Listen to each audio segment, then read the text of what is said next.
Go to the live safari page and ask your question below the live feed. Hello, boy. You are a monster. And he's coming right up to us. Hello, boy. Oh, settle down. Settle down. He is very, very close. He's pushing his trunk against the car. You can feel the car moving. Hey, hey, hey, hey. Stop that. Expect the unexpected here on Wild Earth daily.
This program features live coverage of an African safari and may include animal kills and carcasses.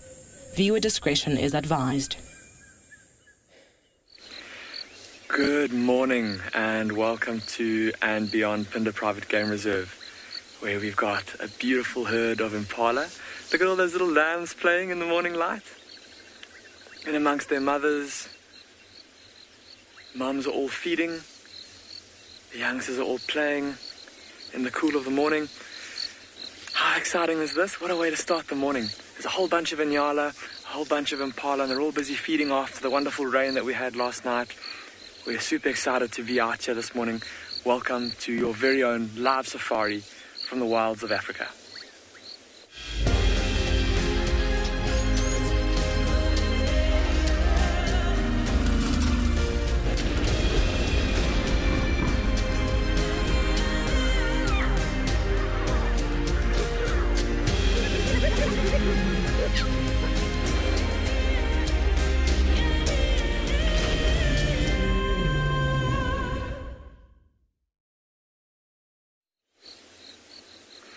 And once again, welcome to and beyond Pindo Private Game Reserve, where we're still watching these little impala lambs there's now a big ram that's moving in amongst them. It's almost like they're a little bit nervous of him. They're trying to walk away from him.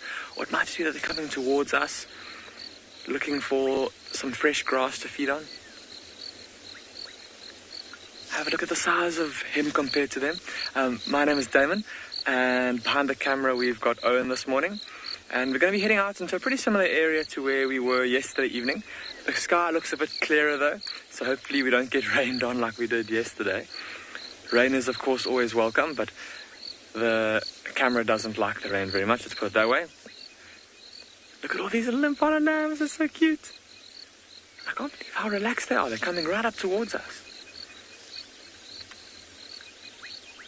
And like I was saying, with it being early in the morning and pretty cool, shame they would have gotten very wet last night in the thunderstorm. And so they've been full of energy, they've been playing, chasing each other around. But I think now it's time to get down to the business of feeding. Their mothers are all doing that, and even some of the other lambs are doing it too. I can't believe how close they're coming to us.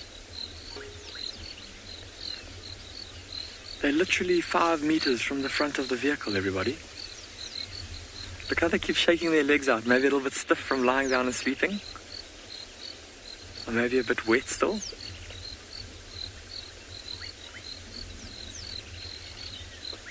I don't know if you can hear in the background, there's I've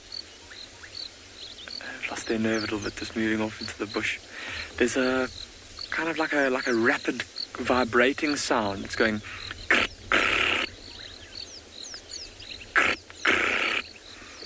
I see the bird making the sound has just dived out of the sky and landed in the grass. It's a very small, well not very small, but a small brown bird called a flappet lark that was making that noise. And that sound is made by the bird flying high up in the air and then kind of clapping its wings together. And that's its way of kind of announcing to other flappet larks that this territory here is occupied.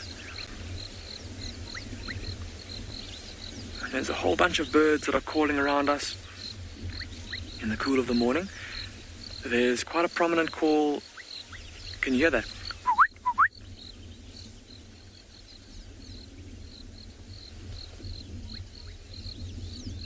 Quite distant. It's a very pretty bird called a gorgeous bushshrike. That's busy calling. There we go. One of the little lambs has started to feed. Looks like it's feeding on a small thorn bush there. Oh, a little sickle bush that it's busy feeding on.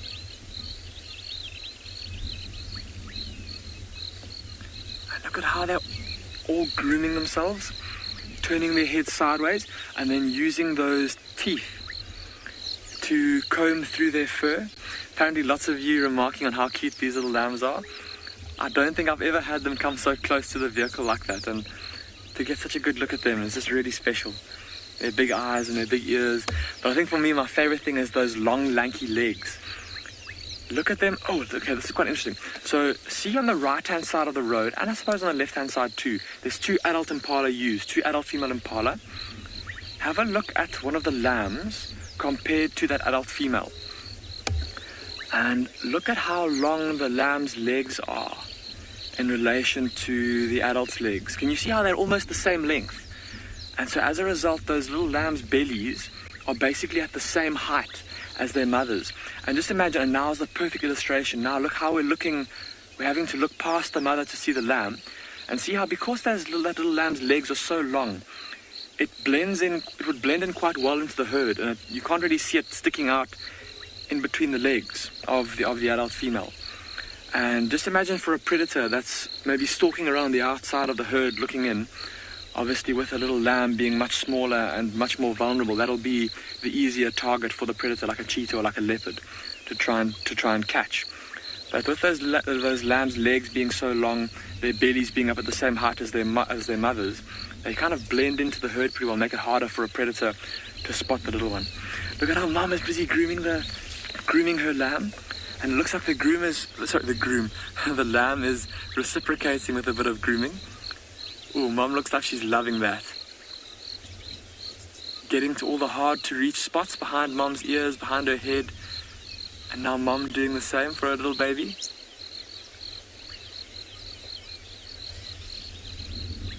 Bill, you're saying so sweet to see all the little young ones this morning. Absolutely, Bill.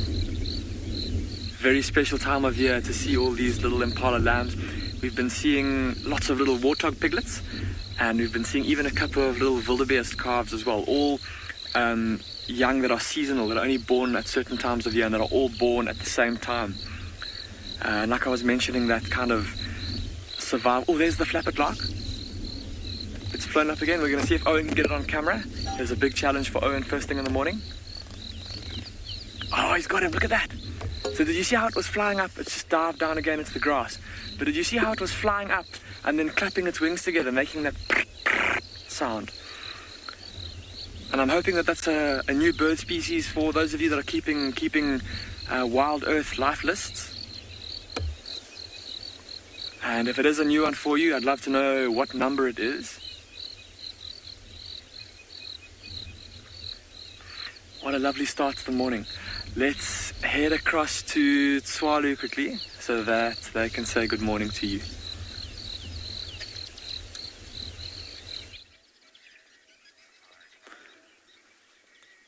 Good morning and welcome to Tswalu. We're currently at Tswalu Dam enjoying the view of the sunrise behind the Koranenberg Mountains.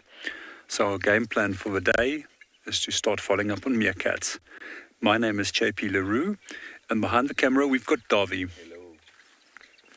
So from here we'll most likely, as soon as the sun starts coming over the Koranenberg and providing some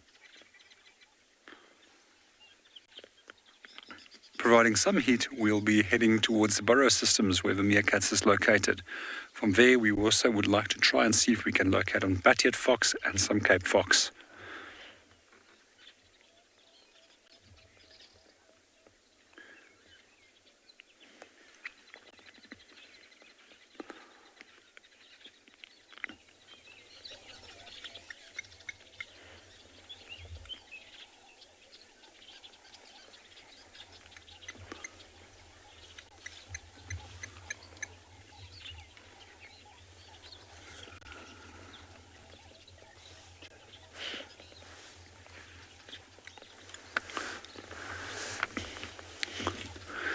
At the moment, we once again found our little Blacksmith Lapwing that is living here close by to the dam. Most likely the same one that has the nest on the other side.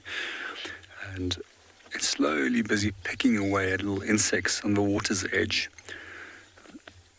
As we mentioned previously, this bird gets its name, Blacksmith Lapwing, from the ping-ping sound that it produces, which sounds like steel that's been forged on an anvil.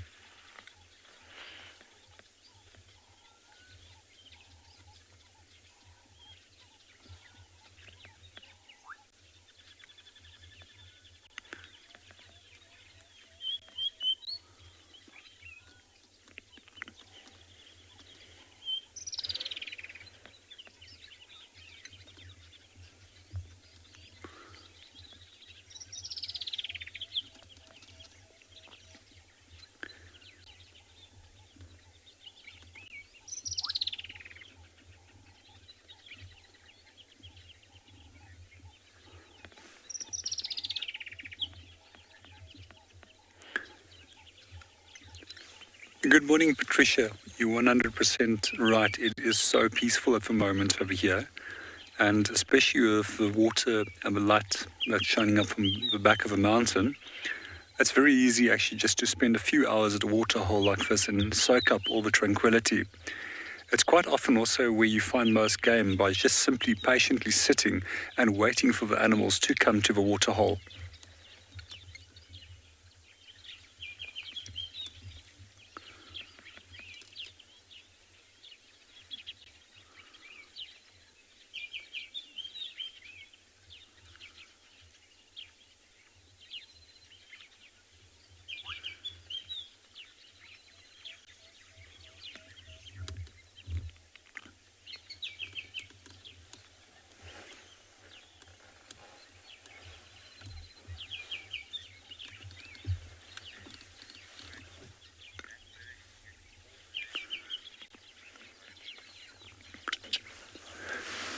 Tony, yes, he's busy getting all the early worms, and I'm sure he's going to need all those little worms to feed to the little ones as soon as they start hatching from that nest.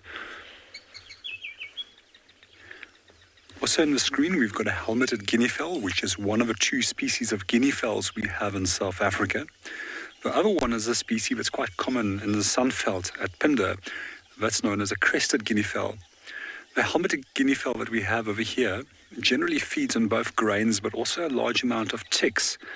Because it's so successful in feeding on ticks, it's often been exported into the United States and a number of other countries to deal with areas where there's a large amount of ticks and where Lyme's disease is quite common. So these birds work very effectively as a biological control agent. However, over here, we quite often use them as indicators of water, especially when they walk in a single file, and you'll often hear them calling all at once.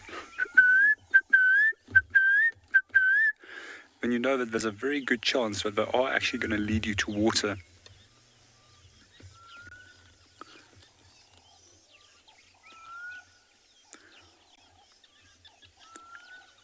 Outside the breeding season, we normally see them in large groups. However, when it does come to the breeding season, these birds split up in groups of twos, and then from there, after mating has taken place, start forming a small little scrape on the ground where the eggs is laid. One of their strategies is to lay a large amount of eggs. Out of all of those eggs, only a few of the little guinea fowls will hatch.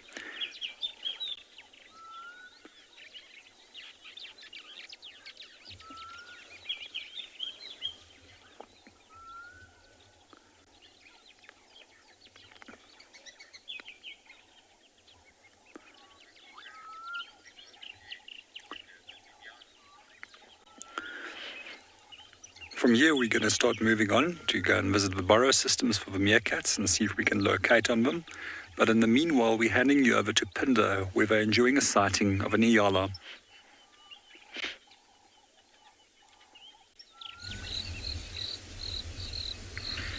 You're back with us at Ambient Pindo, and these impala lambs have been running around chasing each other and playing. But again, they seem to have settled down, and some of the other antelope that we commonly see around here at Ambient Pindo have come out. Some Inyala. See on the right that more orange coloured female with her white stripes down her body, and then a relatively young male behind her, that much darker grey, but also with those beautiful white stripes, and then of course his horns.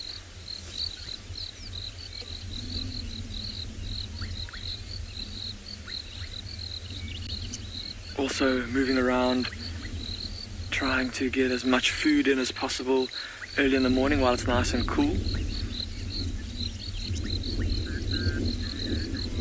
There's a lovely cool breeze that's blowing in from the southeast,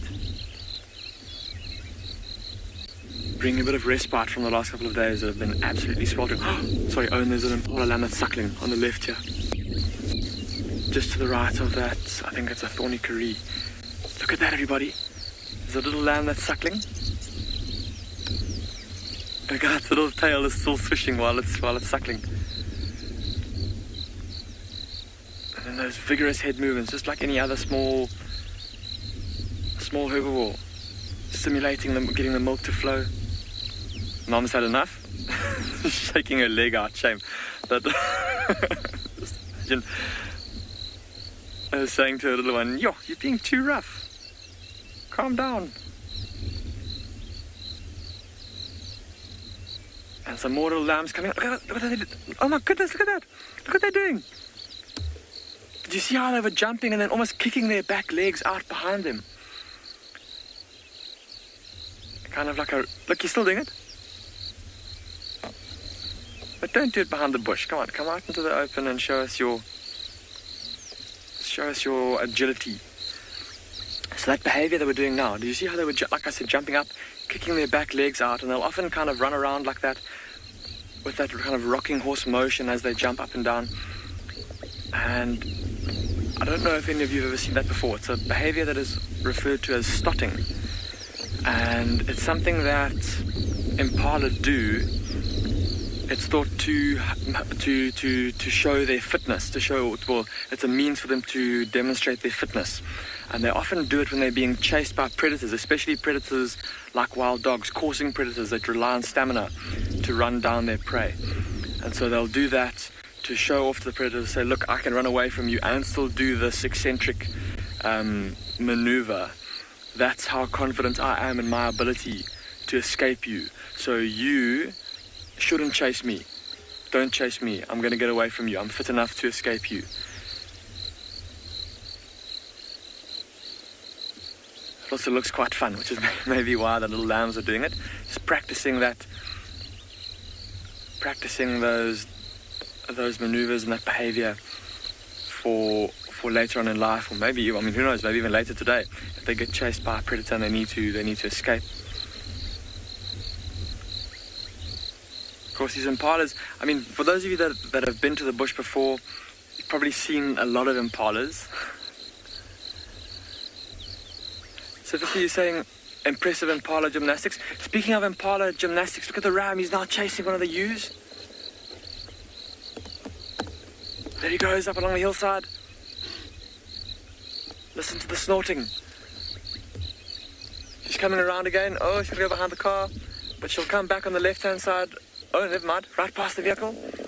Still running. And the ram bellowing after her.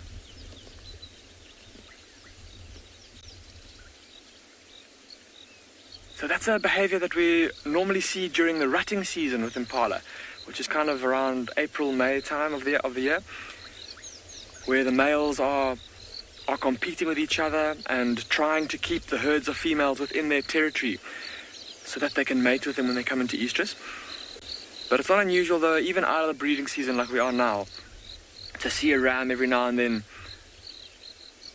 chase ewes around, chase females around, to herd them, to try and keep them inside his territory.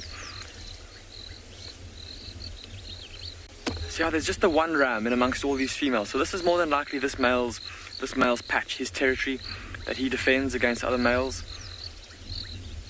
And he'll have middens, just like with rhinos, piles of dung that he goes and defecates on every day. And the closer we get to the rutting season, the more vigorous his scent marking will be, the more vigorous his defense of his territory will be, and the more vigorous his chasing of females will be. But see there, he wasn't really running too fast. He was kind of just bounding along. His grunts were quite short, his bellows were quite soft. Ratch, you're asking at what age do baby impalas start growing their horns? Ratch, if you look carefully now, on some of these little youngsters, you might be able to see little bumps forming on their heads. And so it's pretty soon. It's within 1 or 2 months of them being born. I've seen little impala lambs already now. The first ones of which would have been born, or the first one that we saw here at Ambi on Pindo was the end of October, or kind of towards the end of October. And we've already seen a couple now with little bumps starting to form on their heads.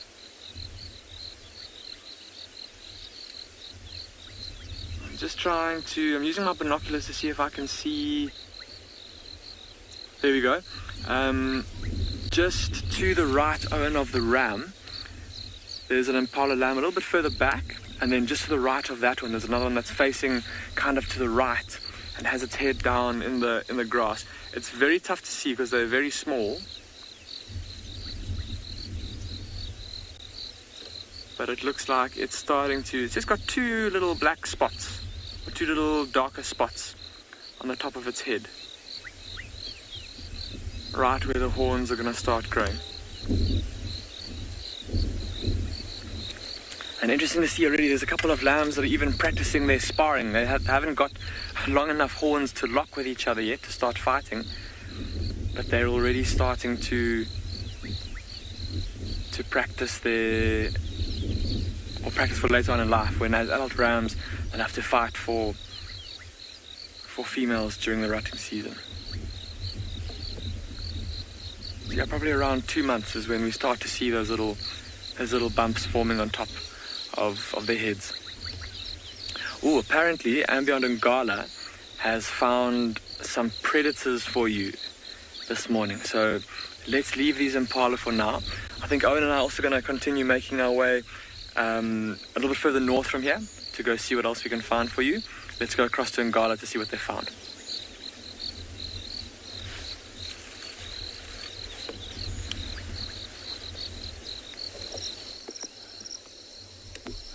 Hello, good morning, and welcome to quite a glooming Ambient Ngala, where we have found the 2 Ross males.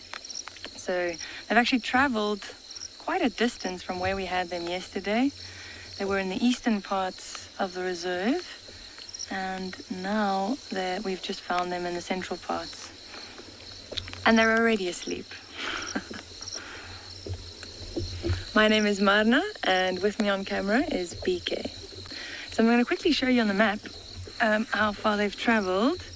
So last night, for those of you that tuned in, we had them around this area here, and now they're around here. So as the crow flies, that's about 10 kilometers, but I'm sure they didn't go or come straight here. They probably did a few loops. So these guys have been busy. And the way we found them is they were actually roaring. And BK was the one that heard them first. So we switched the vehicle off, and yeah, then we found them right next to the road, which is quite lucky because we've had a lot of rain. They're starting to drizzle again now, but last night we had almost 30 millimeters of rain, which means today we're not allowed to really move off the roads. So this is a very lucky find. They're right next to the road. If you have a look at the one on the left there, you'll notice that his belly is very, very full. Now, we saw them yesterday, and he didn't look like this yesterday, so I'm sure he had a small meal. And it looks like he finished it by himself, because his brother, on the other hand, does not have a full belly. There you go, bit of movement. Hello, good morning.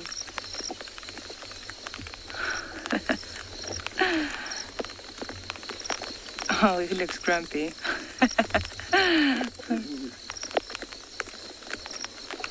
Well, he hasn't even looked at us. When we arrived, the other one lifted his head. But I think they roared and they were back down very quickly after that, because by the time we arrived, they were already flat.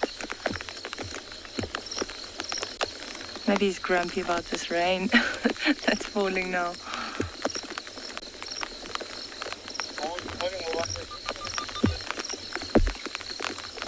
So for those of you that watched last night as well, I was chatting about the color difference with the manes. The one on the left there, he's got the darker mane. One on the right's got more of a blonde mane. And like I said, it seems to be the more dominant one, the one with the darker mane. And he's also the one that had the meal last night. So very interesting. This is a nice open area that we're in at the moment. So there's a lot of plains game. Before we found these lions, we saw a lot of impalas, zebras, wildebeest. Martha's asking if they have a place to hide when it's raining. Martha, if it rains really hard, then these lions will probably go under one of these shrubs. So you can see just behind them, there's a tree called a magic guarri, or a shrub called a magic guarri. And they'll probably just take cover under that. They'll find the thickest bush and just take cover there. But with saying that, I have been out here when it has rained very, very hard, looking for lions, because we knew they were around and we really wanted to find them, so we braved the rain. And yeah, found them out in the open, looking miserable. And there were trees and shrubs around them, and they just didn't take cover. So, I mean, like these guys now, it is starting to come down, and they're not moving.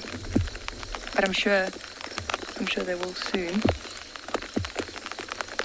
They've been moving a lot.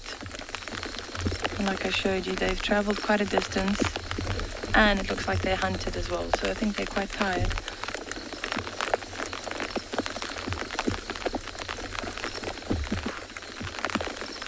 How beautiful is that?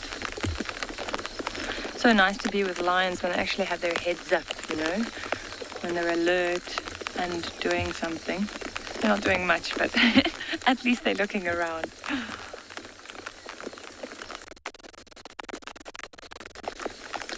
So no sign of the rest of the pride, but that's not uncommon to see. We often find these males by themselves, just patrolling the territory, keeping intruders out, and then eventually they'll rejoin the pride again.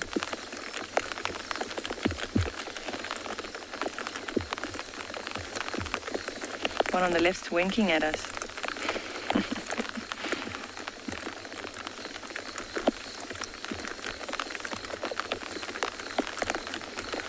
Joyce is saying these two males look huge.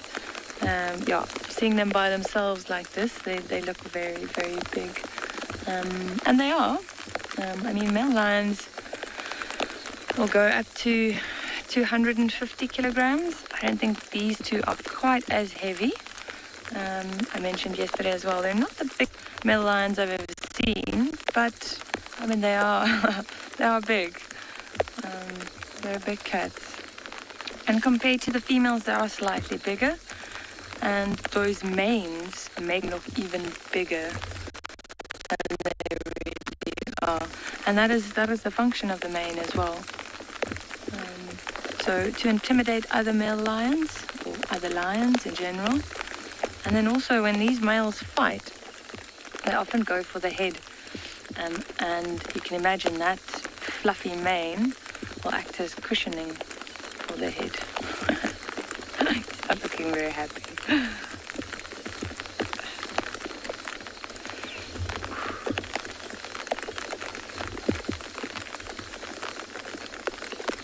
I don't know if you've gone to zoos, you've probably seen that lions in zoos have these, almost looks like perfectly groomed or manicured manes.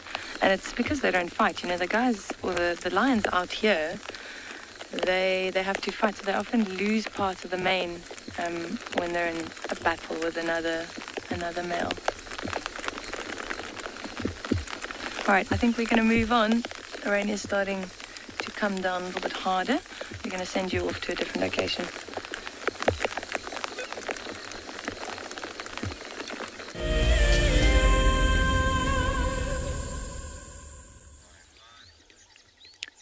Good morning and welcome back to Tswalu.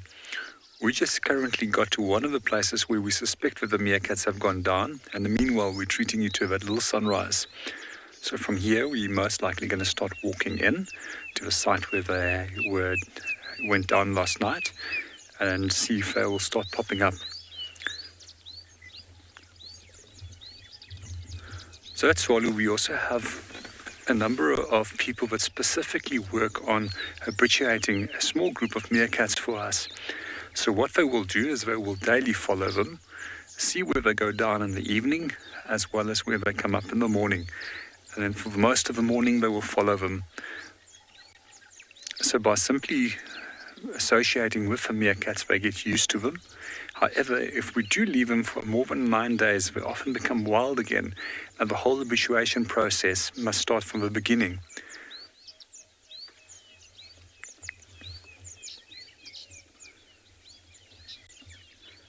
What is very important about the habituation process is that we do not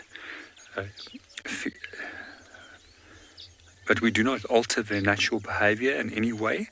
So therefore, there's no feeding of these animals to make them feel that they should be associating with us.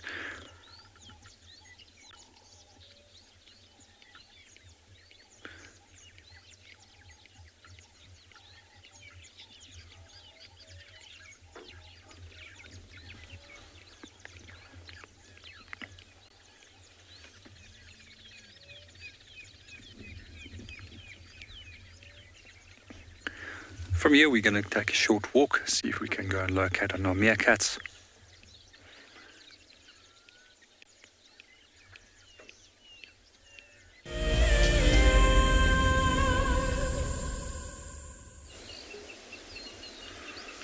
Welcome back to and beyond Pindo. Owen and I have left those impala and the Inyala as they moved away from the road. And like I said, we're heading north. We've come past the area where we saw those giraffe yesterday, and it was quite funny because Owen said it'd be quite nice to see a giraffe again this morning.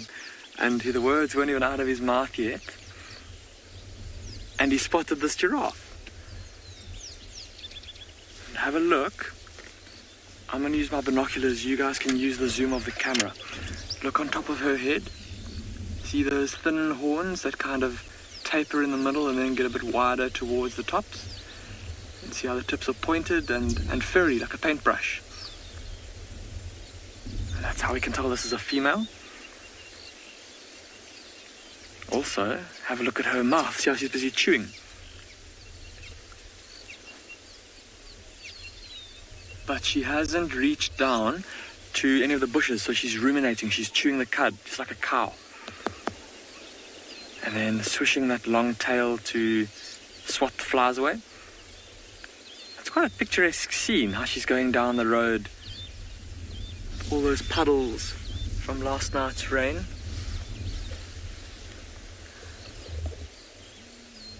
And ruminating over, it's time to start feeding again. She's moved off to a tree there. I can't quite see what it is from here with my binoculars, but she's starting to feed again. Look how I don't know if you can see how she's using that tongue, that long purpley black tongue, to gather up all the leaves, using it in conjunction with her big lips.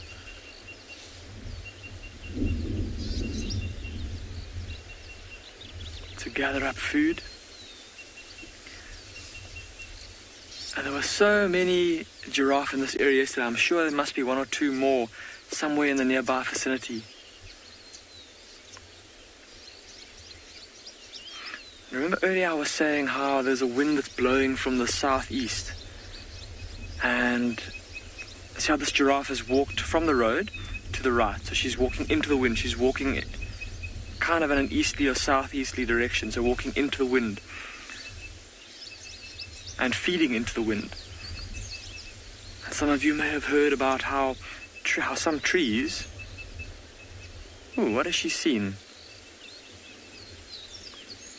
See how her body language has changed, everybody? She's got her ears out to the side now. She's looking kind of in our direction, but a little bit down. It looks like she's looking down at the grass. So there must be something moving in there. She's cleaning her nostril with her tongue. Okay, well, whatever she saw is obviously not a threat. Might have been something small, like some francolins moving about in the grass. Well, it's obviously still of some interest because she's now looking back there again. But the fact that she's relaxed enough to feed tells us it isn't a threat to her. Priscilla, you're asking why most giraffes are solitary. Priscilla, in my experience, I found that giraffes are, well, often big males. They can be quite solitary, those old bulls. But generally speaking, Priscilla, at least here at Ambi on Pindo, giraffes actually move around in little groups. And they tend to move around in groups that are often referred to as temporary associations. So it's just as it is. It's groups that are only temporary. So it could be 5 together one day. It could be only 3 of them the next day. It could be 15 the next day. And they kind of just move in response to the availability of food and water as well to a certain extent.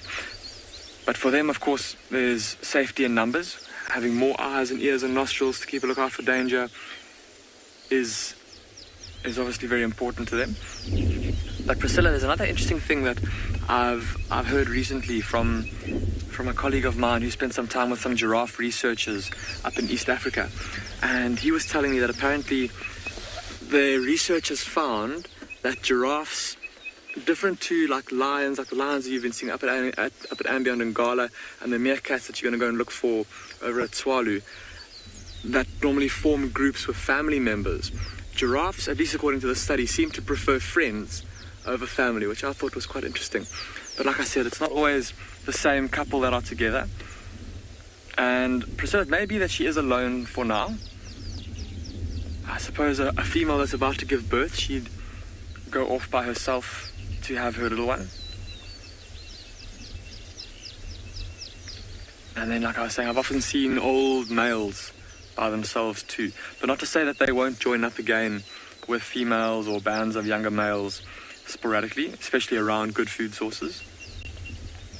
Okay, well there goes my story about her moving into the wind, because she's now going kind of perpendicular to the wind, heading along the road. And have a look at how thick the bush is on both sides of the road there. Very, very, very dense. And with her having that long neck, of course, it's obviously fantastic from a point of view of being able to scan into the distance to look for predators and other giraffes. Oh, look how she's scratching her face on that stick there. Shame. She's closing her eye. Gotta be careful you don't poke an eye out with those very sharp branches.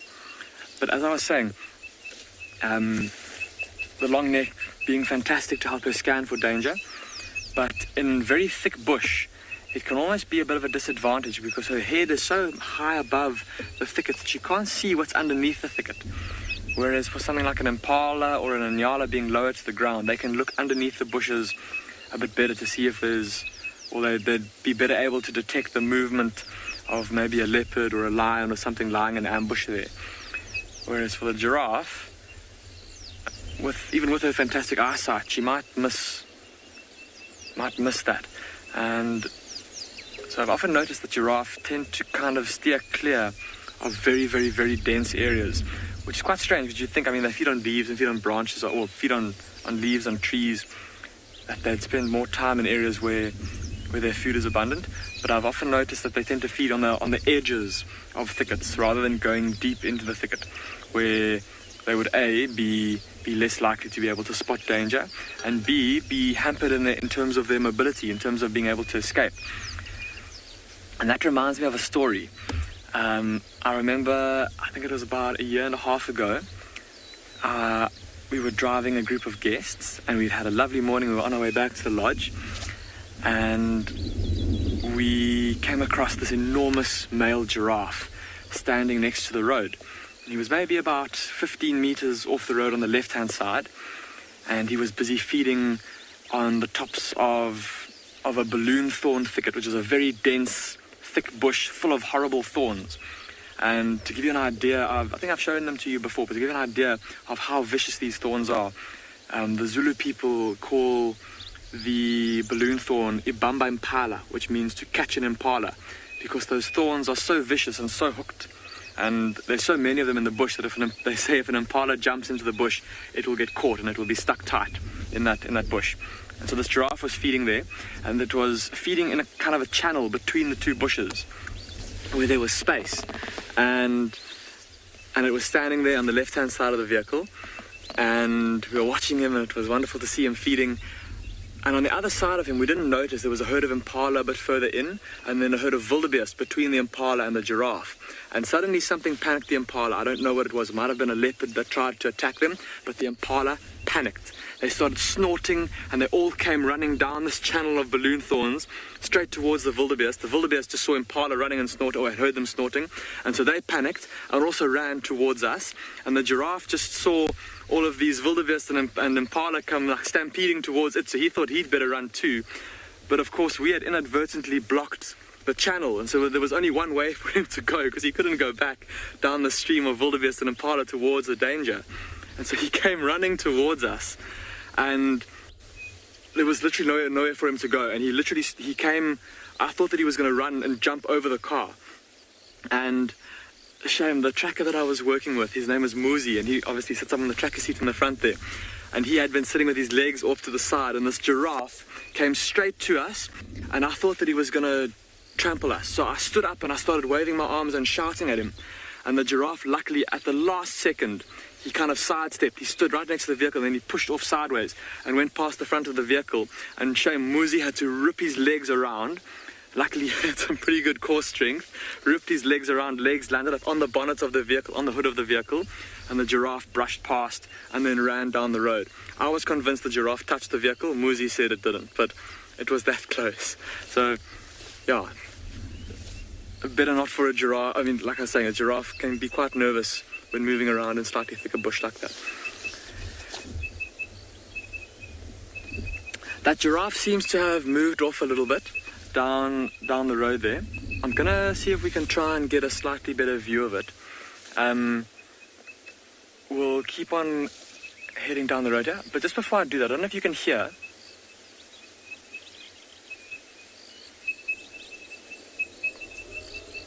There's some rain frogs calling.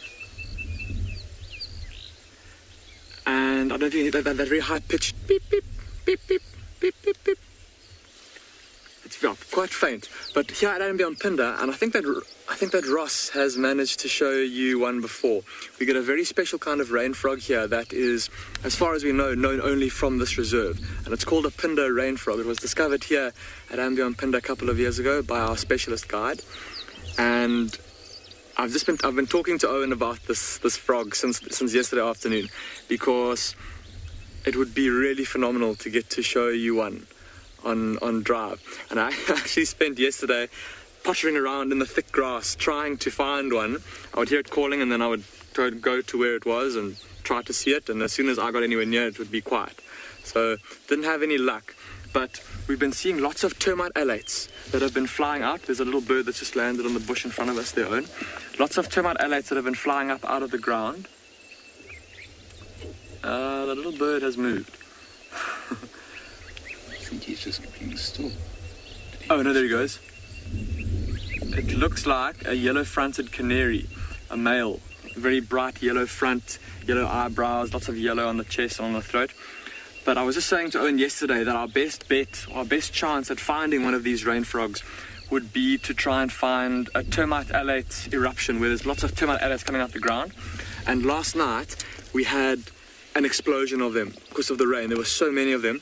We even had a good laugh. We were sitting in the staff canteen having dinner, and there were just termite alates everywhere. There were toads, and even diurnal skinks were coming out in the dark and feeding on these alates. So they were all over the place. And I've seen a couple of little emergences, especially in these kind of more rocky areas where we've been driving this morning. So we're going to keep a careful lookout. If I find a termite alate eruption, we're definitely going to stop and maybe spend a bit of time there to see if a Pindo Rainfrog doesn't get attracted to the commotion. It looks like there's a warthog that's also just come out. Oh, a family of warthogs that have come out and started to feed around that puddle there. Let's take a slow drive down the road, see if we can't get a slightly better view of those warthogs, or maybe catch up with a giraffe. The road's a bit bumpy here, everybody, so please hold on tight.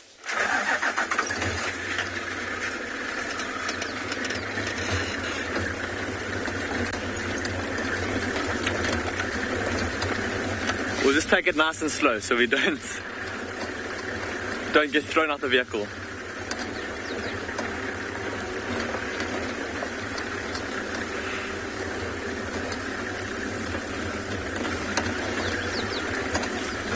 Oh, the bird up on the tree there, Owen. There's another bird up on the left here that's just landed in this dead tree. Saying there was a big group of barn swallows that had landed in this little dead, looks like it might be a dead wattle, but there's now a rattling cisticola that is sitting up in the tree there. Quite a nice view of it, sitting out in the sun. Imagine for a little bird like that in the cold rain of last night and the big storm, and the kind of battering that it must have taken with the wind blowing it all over the place. It would have no doubt been tucked away in a thick bush, trying to keep to cover.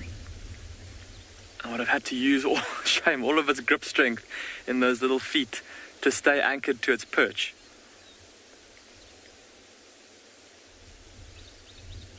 No doubt would have gotten absolutely sopping wet, but now that the sun is coming out, sure, it's a big relief for that little cisticola. There you go, starting to call. A bird that I'm sure many of you are familiar with, especially those of you who've been watching Wild Earth for quite some time.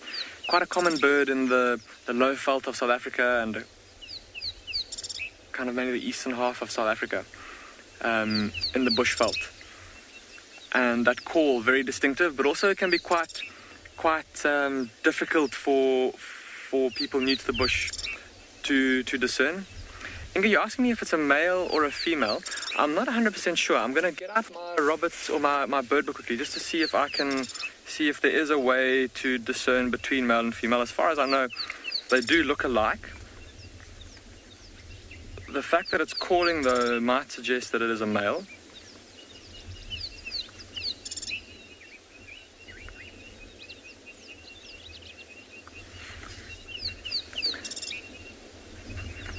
Just stand by for one moment. Let me just have a quick look. So far, it doesn't say, or at least the book doesn't say that there's a difference between male and female. But hear them calling. Obviously quite territorial, and them all calling just like that flappet lark from this morning, letting all the other rattling cicadas in the area know that this territory is occupied. Apparently the male is slightly bigger than the female, but I suppose you'd have to see them next to each other. So I need to see the two of them together to determine whether or not it's a male or a female. Their plumage is alike. It's that same kind of brown with a bit of reddish brown on the back. On the top there? Yeah, I think it's the same one that just flew across there. There's a, please land on a prominent perch. There's a beautiful bird that has just, he could have landed so many times and he flew away. There's a golden-breasted bunting that just flew past. Okay, let's keep on making our way down the road. So just as I was saying, there was a big flock of barn swallows that had been roosting up on this dead wattle, but they seem to have taken off and moved off.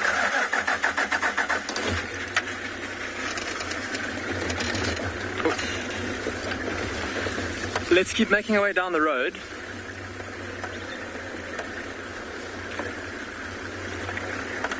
See if we can find where those warthogs went off.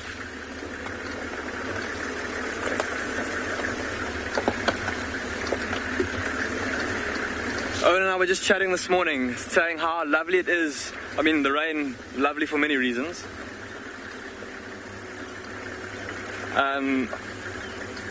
But one of my favorite, here's the giraffe. Oh, this is a different giraffe. And it's, wait, hang on, Owen, I'm just going to go forward. There's some zebra on the left-hand side of the road, a giraffe on the right, and some warthogs in front. So, yeah, lots of animal life around here.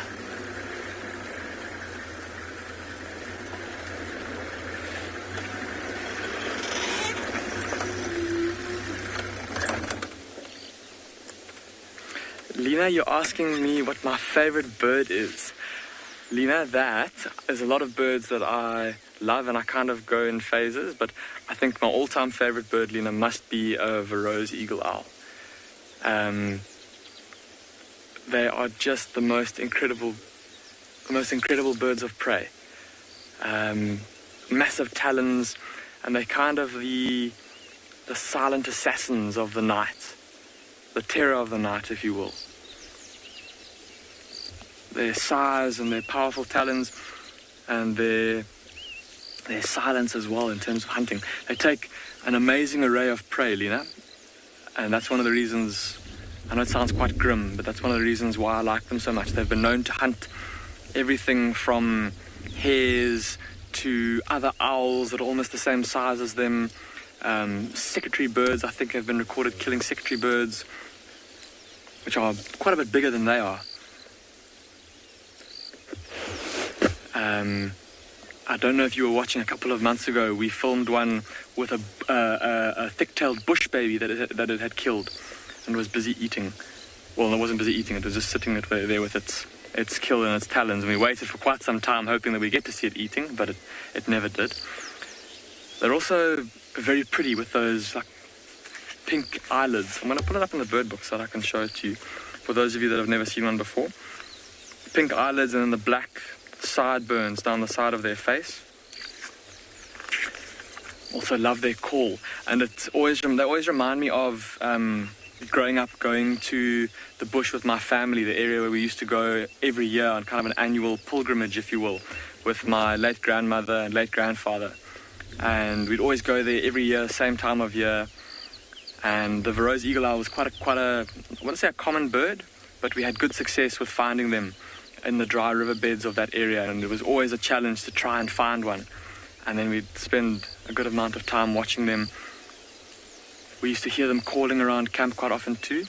They make a very low, deep grunting sound, and then especially the chicks also make this high-pitched kind of sound.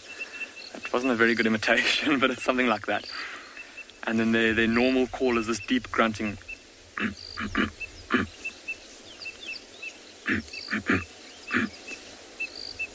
Those of you that have heard the sound before, you can critique me on my accuracy there with the call imitation. But yeah, that's why they're my favorite bird. And for those of you that haven't seen one, here's a picture of it. So there it is there. There's those black sideburns on the side of the face, almost like Neil Young sideburns, there's those very pink, striking pink eyelids and very dark eyes.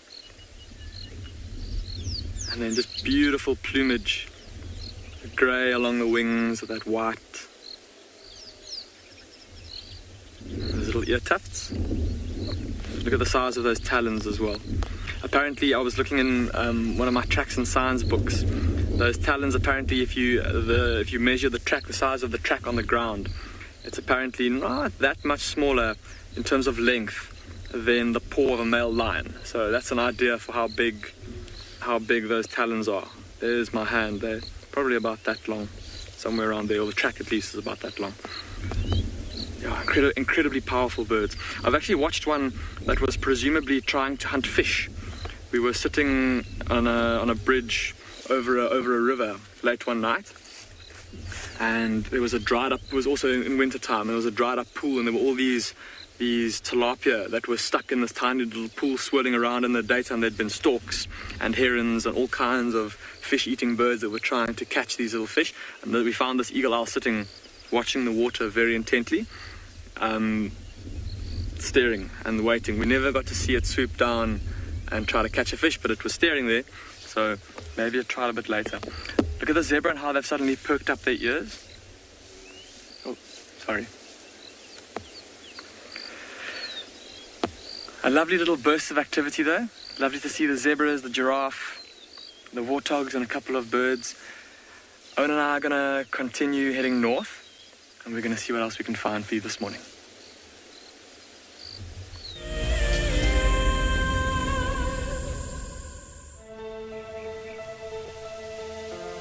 How insane is that animal? This is out of this world. Fantastic. Good, Mama. Wow, what a way to start off. It's just such an incredible privilege to be out here. It just keeps on delivering. There you go, there you go. Heart is pumping right now. 3, 2, 1. You are live, you are live. Look at this, everybody. We've got a live kill.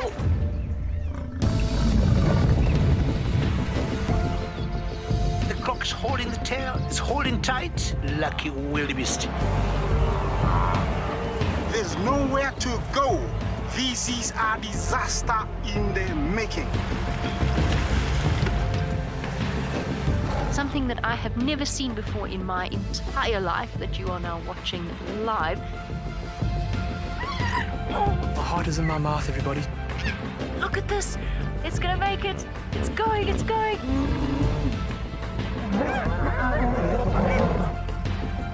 This is just too magical. Hi, little guys. That's great, isn't it? Look at that. Scuba Steve has got a friend. You've got a friend in me. It couldn't be a better morning. This is just too special. Oh my goodness, we've got a turtle. How epic is the fact that we're coming to you live from the Chobe River? It's the most incredible feeling to be here. This is live, and we're in Rwanda. This is a very, very different adventure, charged with emotion. I did not think I would ever face my fears like this.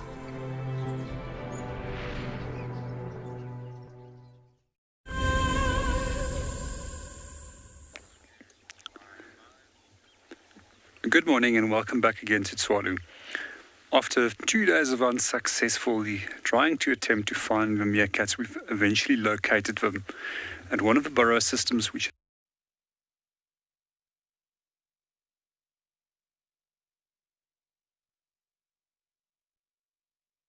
that's only the dominant female within this group that actually breeds. There's also one sub-adult member to this group and 5 little ones, which we're hoping to see very soon. So generally what we find in the early mornings is that meerkats will rise just as the sun comes out and then stand in the sun for quite a while, heating up their bodies before that they become active. We sometimes also find that they tend to also conserve energy by remaining underneath the burrows when we have extremely cold winter weather and might not go out the burrow at all. So this is a dominant female that we have right over here. There's another individual that's just popped out behind the bush. Hopefully they'll come and join her. So normally when you watch meerkats, you can also see that they're very, very alert. Generally also when they're feeding, one of them will be taking a break from feeding, position themselves up somewhere in a bush and keeping an eye on potential threats. One of the adaptations that they have also to allow them to spot potentially dangerous birds is with the eyes where they can actually look directly into the sun without having to squint.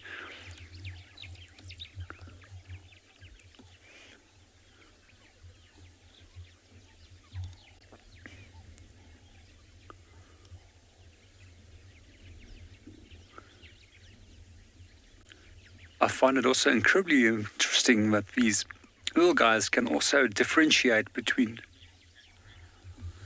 this is a khosas.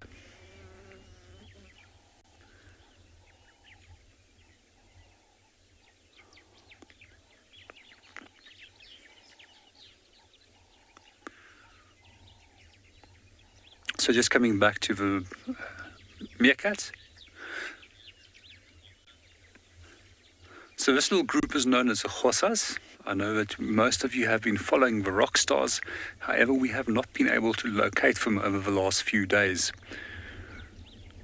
As mentioned on the previous episode, they quite often will go down in a burrow system late in the evening. But if there's a potential predator that has been detected, then we'll move off. And for a reason that we've not been able to find them, although they've been followed right throughout the day. So just to come back to one of the adaptations that they have with the eyes, and that they can directly look into the sun, is that they can also spot potentially dangerous birds like eagles that might try and catch them. So what we normally find with most birds of prey is that they will often use the sun from behind when they would like to attack on a prey animal. These guys also have a further ability to differentiate between birds of prey and storks of equal size, knowing that the stork has poses no threat to them.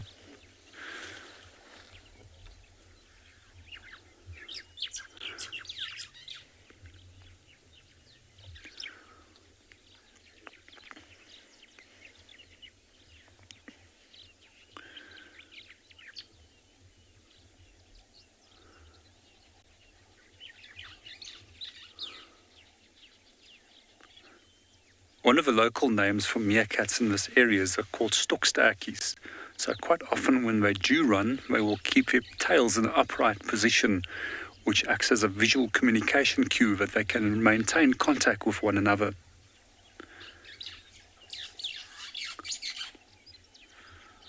So stokstertjie just literally translates into stick-tail.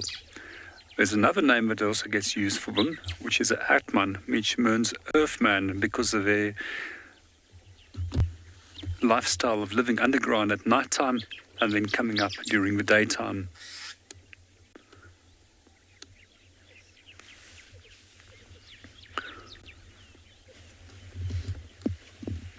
We've got a view there.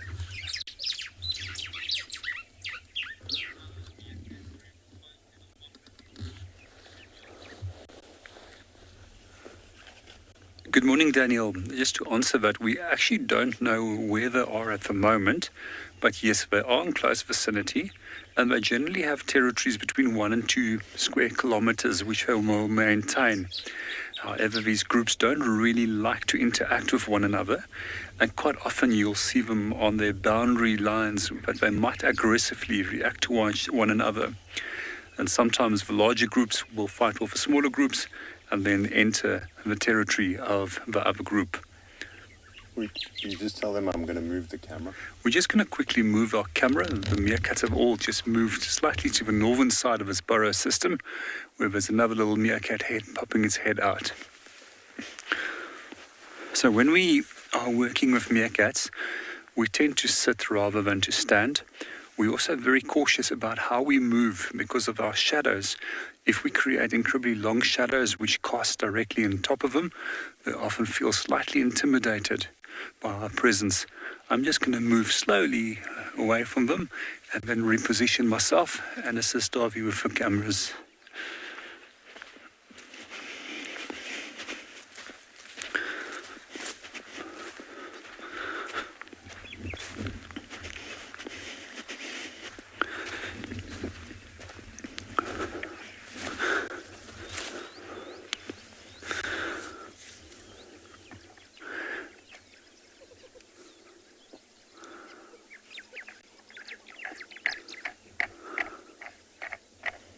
Two of the horses are now out, and I can hear some little voices in one of the burrow system also making appearance. They're just hiding out of sight. Just give them a little bit more time, and hopefully we're lucky to see those little 5 pups as well. So generally when we look at meerkats, and we look at the females specifically, the dominant ones in the group, or dominant female in the group, will deliberately suppress and almost, how can you say, manipulate or bully the younger or less dominant females within a group to prevent them from going into estrus by keeping the morale quite low.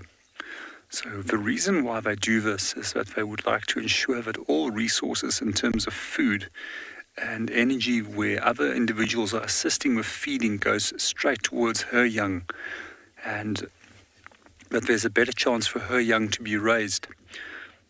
We also see this as a behavior with African wild dog and a number of other animal and bird species, which are cooperative breeders.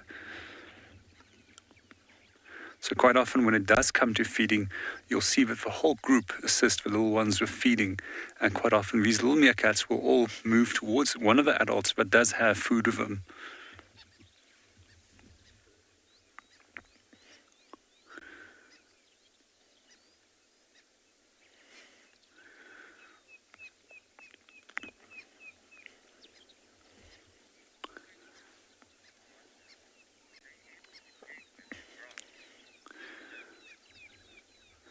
Good morning, Roger. To answer your question, are they able to dig if there's grass? Yes, they can still dig when there is grass, and they will also quite often dig at the base of plants, especially certain plant species where we associate woolly chafers with, which is a species of beetle that they quite often like.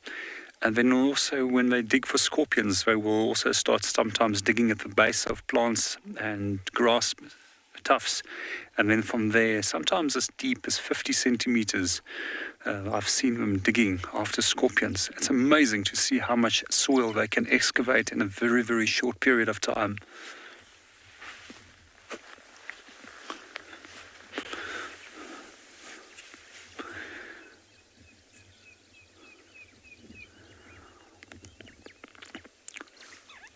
Davi, can you maybe just focus on to their feet, that we can maybe see their nails? So, okay.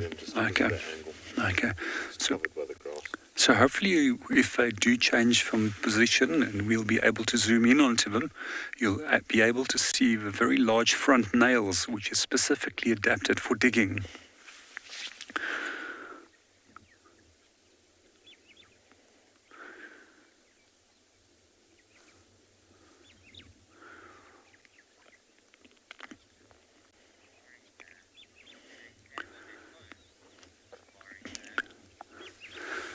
Good morning, safari fan. They basically stand on their whole foot, and then what they also will do is they will use their tail to prop them in an upright position.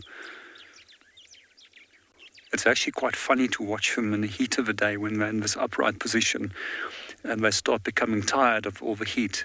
It's almost like if they start swaying then, sometimes almost to the point that they'll want to fall over. Oh, there's a third little face that's just joined us.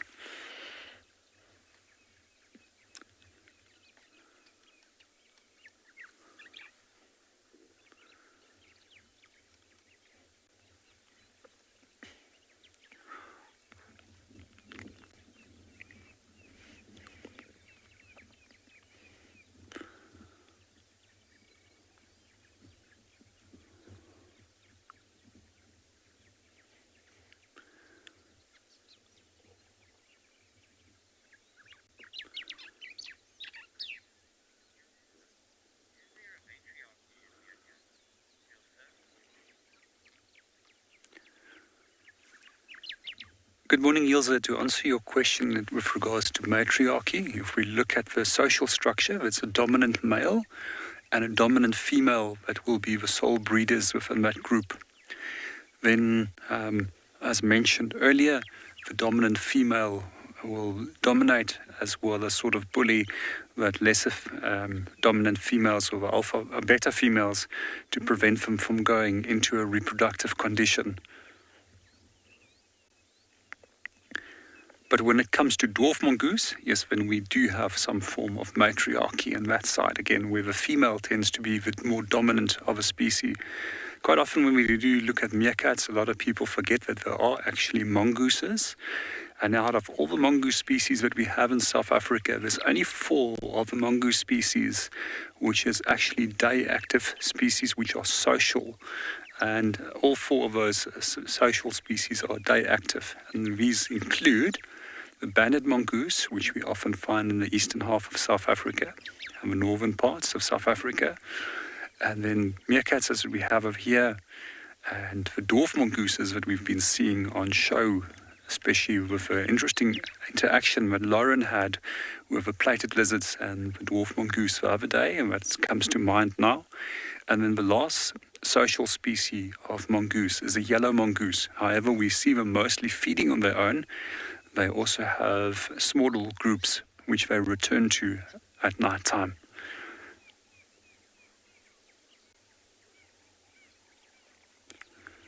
There's just one of the pups rising up now. A second pup sticking out its head.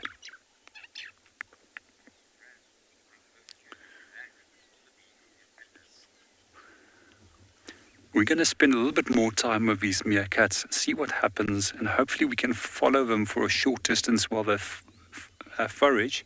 But in the meanwhile, we're going to hand you over to Pindo, where they're enjoying a wildebeest.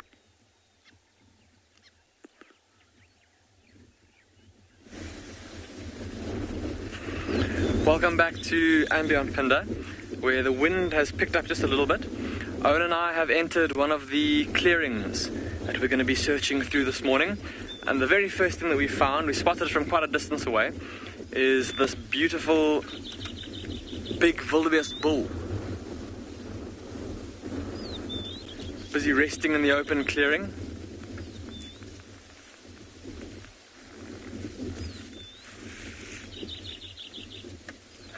It also looks like he is chewing. So just like that giraffe from earlier, he's busy ruminating because he's chewing the cud. And at this time of year, here in Maputo land, the sun rises pretty early. Just before 5 o'clock already, it's quite light. And so he's no doubt already been feeding quite a bit this morning on all the lovely lush grass, the short grass that's growing around in these clearings. And because of the abundance of food, he's been afforded the opportunity to take a bit of a rest. Lie down, chew the cud, conserve some energy. But still having to be vigilant, of course. It's still nice and cool, still quite early in the morning, so there could be predators still on the move, predators like lions. There was that lioness that we saw last night, and she was heading in this direction. I haven't seen any tracks of her so far this morning. So look at how he is kind of scanning around, looking from left to right, sitting with his back to the wind. But of course, any scents behind him will no doubt carry down the wind and into his nostrils. Just having a look through my binoculars, looking at his lovely, glistening, glossy coat, and his big horns. He's a big bull and he's in his prime. Big horns. And the fact that he's all alone here in the middle of this clearing tells us that he is the dominant male here, the territorial bull. And just like that impala ram that we saw earlier, he'll defend this territory against other wildebeest bulls, and when it comes time to mate, or it comes time to start competing for females, he'll want to keep other males out of his patch and keep females in his territory. So he'll be hoping that there's good food in his little clearing, good water availability. There certainly is now, so for his sake, let's hope that it stays like that until later, or until next year. But for me, the thing that I wanted to show you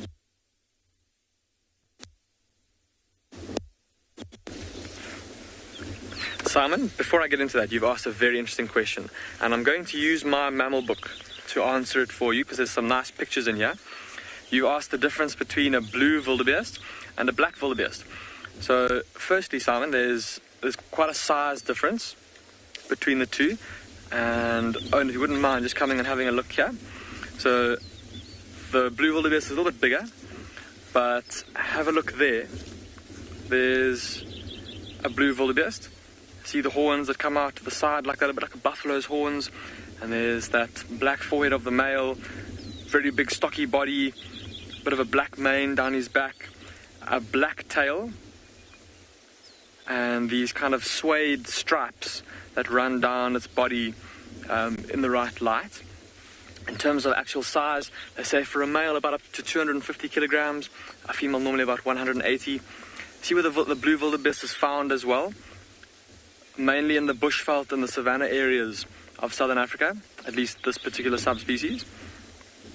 Compared to the black wildebeest, see it there? Looks quite different. See how the horns kind of curve forwards as opposed to off to the side?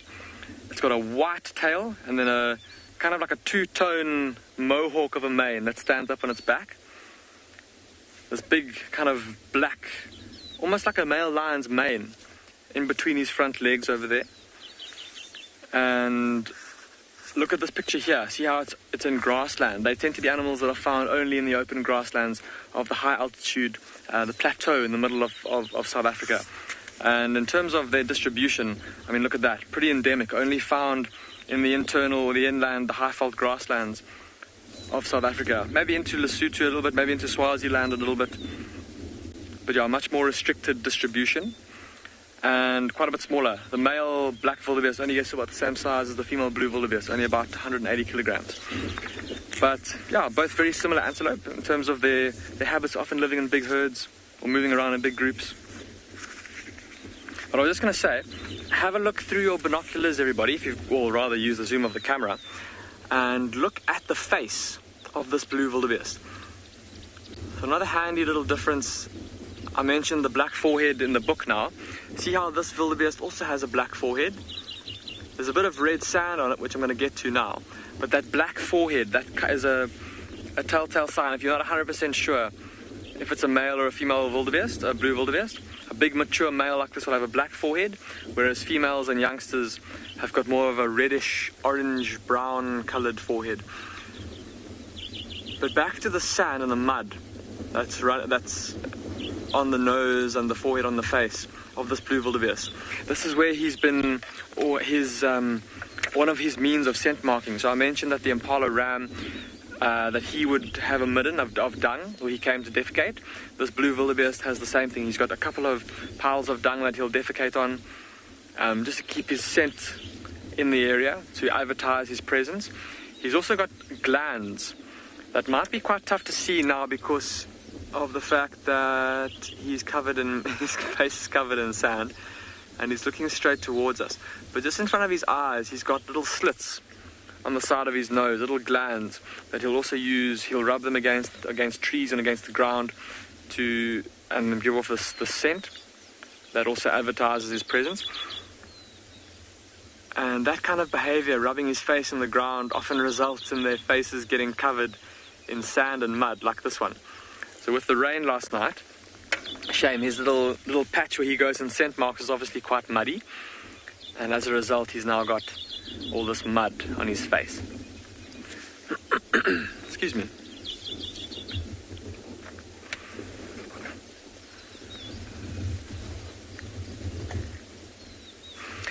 Kendra, you're asking a very interesting question. You're asking if wildebeest are antelope. And I suppose they're quite strange looking, hey Kendra? They've got horns like a buffalo, a long face like a horse, a tail like a horse, and then the body of an antelope. So there's an old fable that goes that the wildebeest was built up out of all the leftover parts of all the other animals when all the animals on Earth were created. And I suppose it does look like that. But Kendra, yes, they are a member of the antelope. They are an antelope. Well done. There's a bird off to my right, everybody, that's been calling quite incessantly. There it is now, that chit chit chit chit chit. And I just caught a glimpse of it now. Oh, and it's in the top of the tree here. And we're going to see if we can try and get it on camera for you. So it's not that we can see hopping around there. There it flies. It's now in this white-stemmed guarri in front of us here. And there it goes. Is there still one there? Have you got it there? It's called a yellow-throated Petronia. Very much like a sparrow. I'm just trying to find it with my binoculars to see if I can see it again.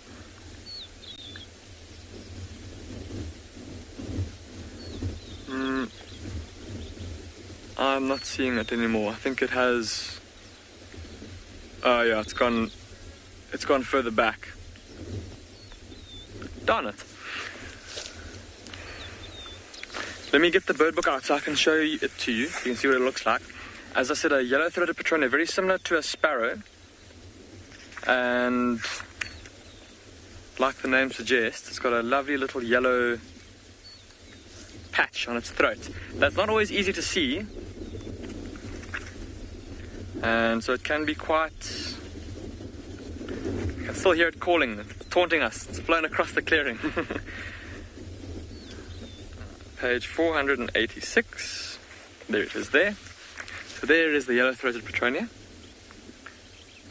They've made the yellow throat in this book quite prominent, but it's not always so easy to see. But that white, very prominent white eyebrow, that's one of the distinguishing features, and that call, quite distinctive. Otherwise, there's quite a few other sparrows that it could be confused with, especially a female Cape sparrow where their ranges overlap.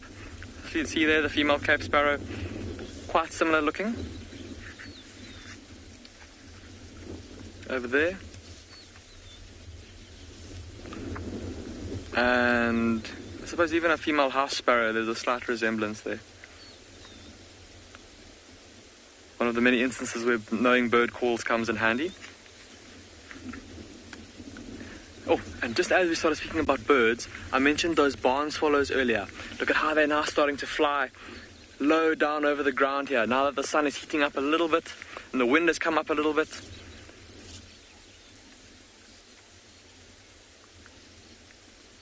I mentioned earlier the termite alates that would be erupting out of the ground, heading off on their nuptial flights, going off in search of mates to go and start new colonies, new termite colonies. Oh, there's a yellow-billed kite flying overhead too.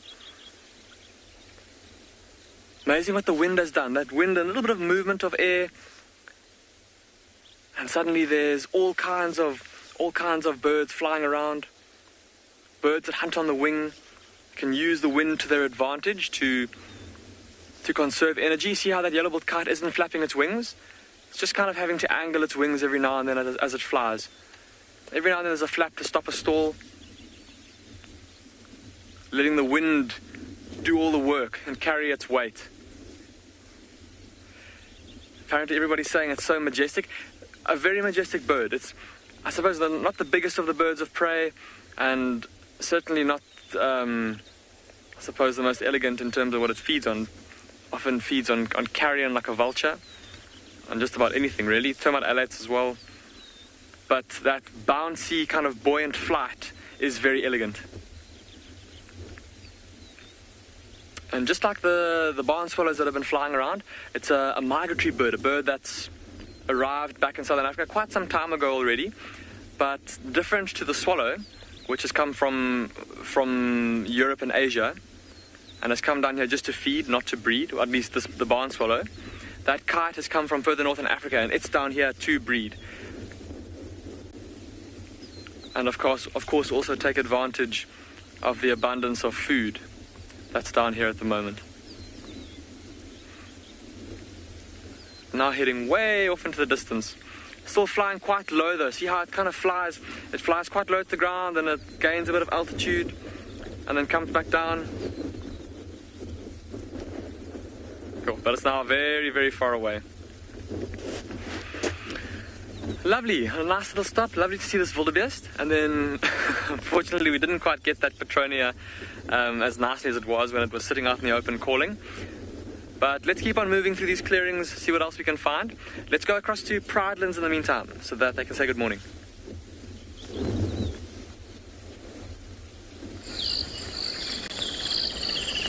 Good morning, everyone. We have found a herd of buffalo that are enjoying this really cool and wet weather this morning. It's actually a spectacular morning. Hopefully it doesn't rain any more than it already has. We're on our way to go and check out Leopard Dam, which we think might be overflowing. Hi everyone, my name's Mike Anderson. Behind the camera is Seb, and you've joined us at Ecotraining's Pridelands Conservancy. After a really thundery, wet night, we want to see what's happening today on the reserve, and we found this herd of buffalo, which look like they've just come from the area of Leopard Dam, and they are starting to rest. There was some ruminating. In fact, I think you can still see one ruminating right now, right in the middle of the screen there. They've gotten enough food. They are just relaxing. There's nice wet grass all around them. It's been a wet couple of days and the grass has just sprung up like I couldn't believe. A few days ago, the grass was short enough that it was easy to walk around. Now, there's not a single piece of bare ground anywhere. Thick, luscious grass is covering the whole of Pridelands, which is, of course, bringing in animals like these buffaloes, which were never scarce to begin with, but now I'm sure there's going to be an abundance of them, as well as impalas and zebras and all the animals that love to eat this luscious grass, and maybe even some of the predators that follow them. It's just nice to have such a morning. Haven't had one of these mornings for a while, where we're out in a bit of drizzle and we decided just to stick it out. And it seems to be clearing now, which is good. I think a little bit of rain passed us. As you can see, all the buffaloes very active. Some of them started to lie down, but it looks like they're not settled where they are. Maybe they want to head somewhere else. Not sure why they'd want to move. This looks like a pretty good spot if I was a buffalo. There's a mud wallow not so far away, which you can tell from the frogs that you can hear calling. Plenty of grass and even a bit of shelter from the rain if it starts raining heavily again.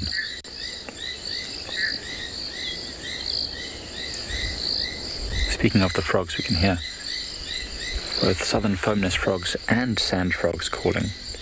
Awesome. KD, they certainly will have grasses that they prefer to eat and some that they prefer not to eat. Most of the grass that I can see now growing around here is signal grass, and there's a little bit of buffalo, guinea grass or buffalo grass growing as well. So this is especially the buffalo grass that's growing thickly around here. This is highly nutritious grass. In fact, most of these grasses, when they're in the growing phase, when they're bright and green like this and they're still growing, that's when they're very nutritious. When they start to put lots of seed out and the seeds start to fall and the grass starts to dry, then it becomes very unpalatable and not tasty at all. But generally speaking, they go for the grasses. If you look here, Seb, you see where this russet bush willow joins the ground? There's lots of thick, leafy grasses. Yeah, just over there. So that grass there, at the base of that bush willow, that's buffalo grass. It's thick and leafy. Do you see how much leaf material is there? Katie, that's the kind of stuff the buffaloes are really looking for. That's very nutritious grass, not too much seeds. The grass is putting a lot of energy into growing leaves, and so the leaves are full of the good stuff. Other grasses, like that which is on the side of the road, that's not so good because that's a disturbed area and the grasses don't produce much leaf. They mostly produce lots of seeds. So that's what the buffaloes are after. And at this time of year, buffaloes can afford to be slightly picky. Not that they're ever picky, but in the winter time when there's not much about, the buffaloes will just eat whatever they can because they need to eat a lot. They're big animals, and so they need to eat a lot of food. You'll see them moving from feeding places to water holes throughout the day, back and forth. So they certainly have routes that they take where they know that the feeding is best. And there'll be a number of individuals called pathfinders. I know it's a challenging view because the buffaloes are all starting to move into a bit of thickets. I don't know, there was a bit of a gust of wind that came now. Perhaps there's a bit more rain coming.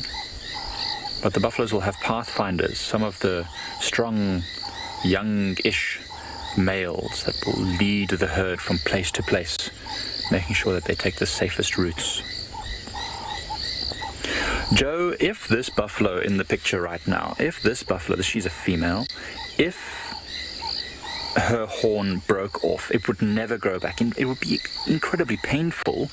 It's filled with blood vessels supplying the bone with nutrients to keep it strong and healthy, and also so that the keratin sheath, that shiny black outer coating, can also stay healthy. If it broke off, it would be very painful. It would bleed a lot, and then it would never grow back. The keratin would eventually grow over the wound and seal it, and it would be fine. In fact, we had a young male buffalo not so long ago who had a huge damage to the horn, but close to where it actually joined with the skull. Now, we haven't seen this individual for a while, so it may have succumbed to its injuries, but it lasted for a very long time, even though a wound like that would have laid any of us as human beings. We would have had to go to the doctor, and we would have had surgery and all sorts of stuff. It would have been very bad for us. But the buffalo just seemed to shrug it off and continue feeding and moving around with the herd. And it didn't look like it was losing condition. When animals are sick or unhealthy, they get very skinny and bony, but it looked healthy, so it might be that it's healed enough now that we can't notice it anymore. But yeah, definitely, once it's broken off, it'll never grow back. Not like antlers on some of the deer species that you get in Europe and in the Americas. Those, when they break off, they grow back every single year. Slightly different growth method. But horns, if you ever hear anyone referring to any of the African antelopes as having antlers, you can politely correct them. No antlers in Africa. Kylie, they do continue growing throughout their lives, so older buffaloes will have a much bigger boss on top of its head, especially the males. So I don't know if there's no males that are easy to view right now. This one's moving away, but there's it looks like a female to me. It could be a very young male, maybe. No, it looks like a female. What do you reckon? It's difficult to tell at this distance, but it could be. Anyway, there's a male coming there, a youngish male, but look how he's got massive horns actually at the back there. So that male coming up over there has got a huge set of horns, and they will continue growing throughout its life. So you'll see the part which will get much larger is the part that's directly on top of its head. Now that's known as the boss, and it will become much thicker and knobbly and just immensely powerful, or how can I say, strong. Ooh, hello. Hey now. It's a bit early for that, isn't it? getting a horn up the bum by this other female. She's not happy about that. So that young male there is not super young. He's not one of the old Duggar boys that we'd refer to, the ones that are very big and strong, but he's obviously old enough to attract the attentions of some of these females. And he has got a very impressive set of horns, so maybe that is working in his favor.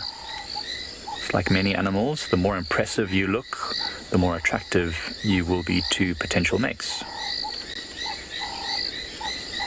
So they're all looking at us now, putting their noses up to the air, pushing their ears forward, just trying to figure out what we are, because we're being quite quiet. I'm not talking loudly, and the wind is blowing across us, so they might not be able to smell us perfectly. Just trying to make sure that we're nothing dangerous. Well, round 2. So, disappointing attempt.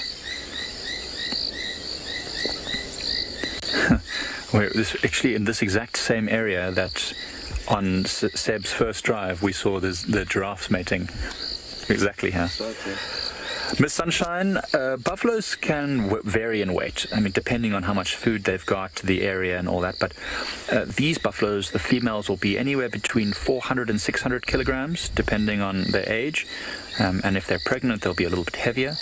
And the males can weigh up to 800 kilograms, maybe even heavier if they're in a really, really good condition. But I'd say 800 kilograms is a good sort of estimate for a maximum size of a male buffalo, which is pretty heavy. If you consider that, let's say, a zebra is probably weighing about 250 kilograms. So then if you put 3 zebras together makes 1 buffalo. Does that help?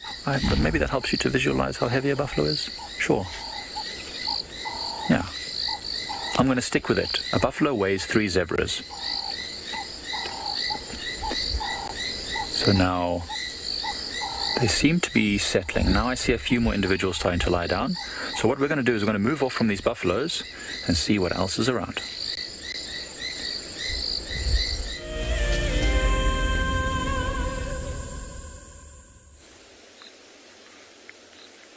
You're back with us here at Ambient Pindo, and the puddle that you're busy staring at is in the middle of the road that we are currently driving down, obviously. And we've stopped here because a short while ago, a couple of very small terrapins slid into the water. And, oh, can you hear the warthogs? I'm just going to keep quiet. Just listen for a second.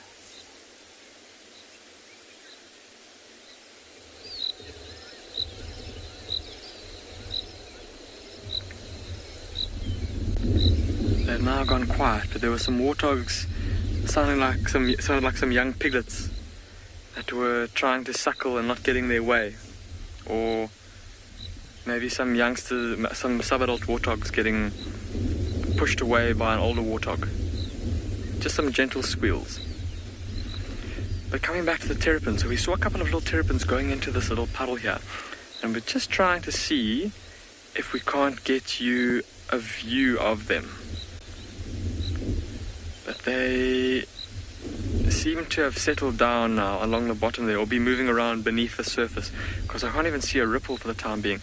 And I've been using my binoculars just to carefully scan to see if I can't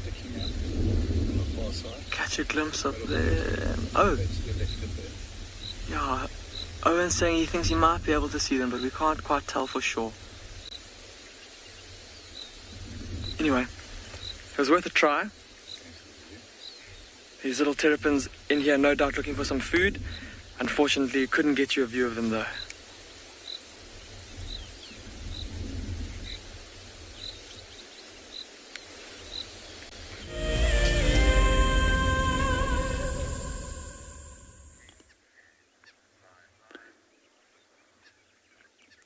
Welcome back to Tswalu. We're still with the meerkats. They're still enjoying the early morning sun, heating up their little bodies before becoming active. We've also watched all 5 of the little ones now out, and all 3 of the adults is also present at the moment. So hopefully in the next few minutes they might start feeding, and it's always fun to watch them starting to dig. And it's amazing to you see how quickly they can locate things like woolly chafers and scorpions and even beaked blind snakes just by means of smell, and then dig these out and feed on them. It's also quite interesting to watch the little ones, how they will be focused on the adults and immediately run towards the adults that has food. So quite often the young little meerkats become so used to us around the burrow system that they also think that you're part of their group. We often find that they will come up to your shoe, and one of the ways that they mark you is by anal dragging you. So just like the squirrels that we found yesterday that shares a communal odor, so does the meerkats have a communal odor that they share by anal dragging one another.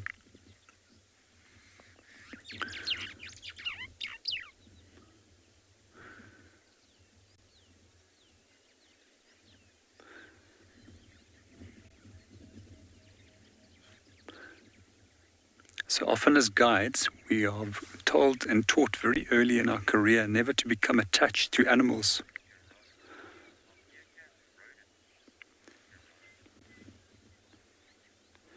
Jerome, to answer your question, they're not rodents. Squirrels that we found yesterday is rodents, but meerkats belong to the group of carnivores, which is closely related to hyenas and civets.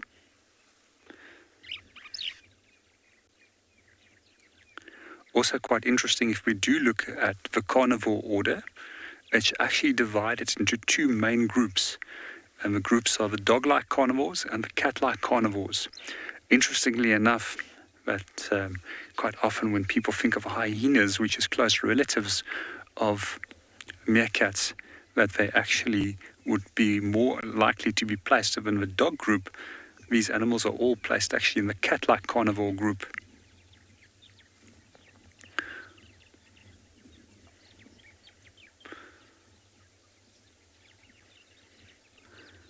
Unlike rodents, they don't have gnawing teeth. They actually have very sharp teeth that's designed to cut through very tough insect shells. And if we think of a shell of an insect, it consists out of a substance that's called chitin, which is as strong as steel of the same thickness. So it's quite amazing to think about how sharp these little teeth is.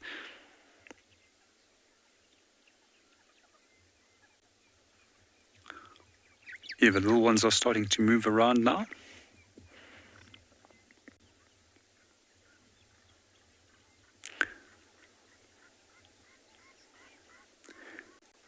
Quite often when we do see meerkats, they start digging. One of the things that they do is they quite often dig out burrows in the early morning, do a little bit of housekeeping. And by doing a little bit of housekeeping, doing a little bit of maintenance, they just keep their tunnels open. At the night time they come back again and they do the same. We find that this behavior is innate, which means that it's basically genetically programmed. And we find quite interestingly with animals that 10% of their behavior is generally innate, while 90% have to be learned.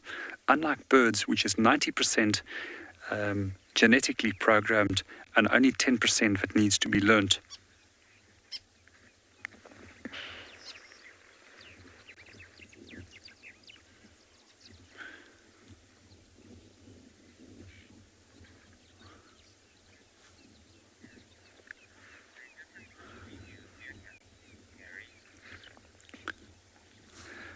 Good morning, Gary. To answer your question on that, I'll have to go and do a little bit of research and we'll come back to you on that.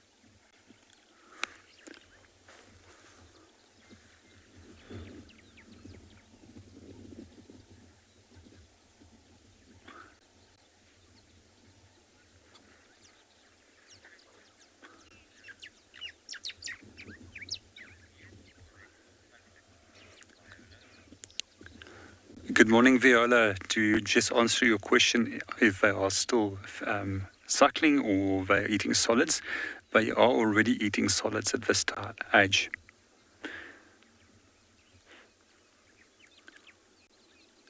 And hopefully we'll be able to see them very soon that they start foraging. Hopefully the adults will dig out something and we can enjoy these little pups maybe having a little bite.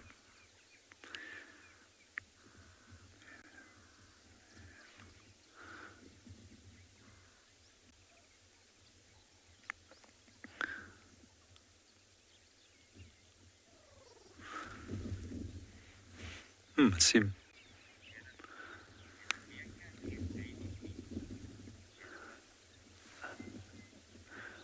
Jennifer, good morning and welcome to the show.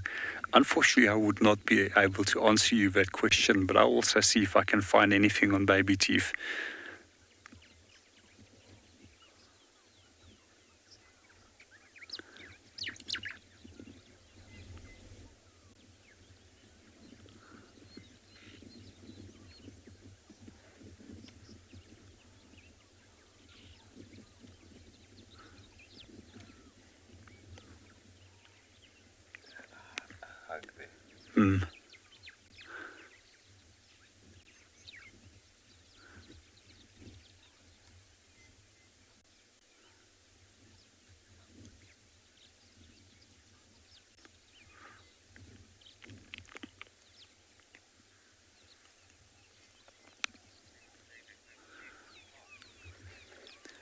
They are incredibly cute, and it's one of my favorite animals to see. And when I heard that I had the opportunity to come and visit the Kalahari again, I think meerkats was the first thing that came up into my mind, and the words was, yes, meerkats.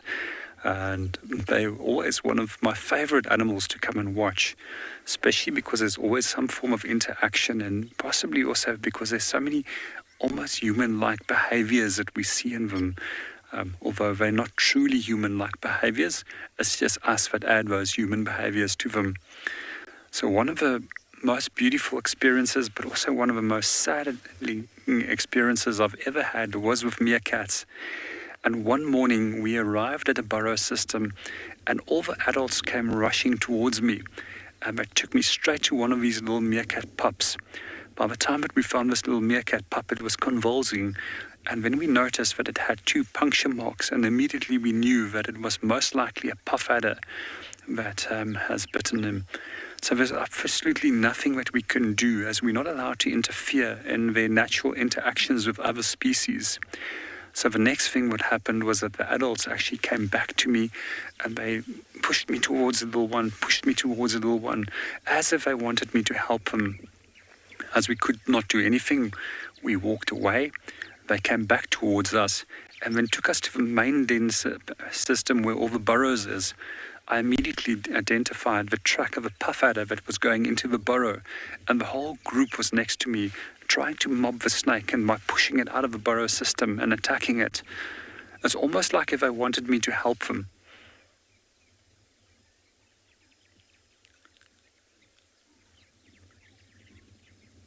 It was very sad for me to actually leave that pup. And even the tracker that I was working with at that stage found it quite a sad experience.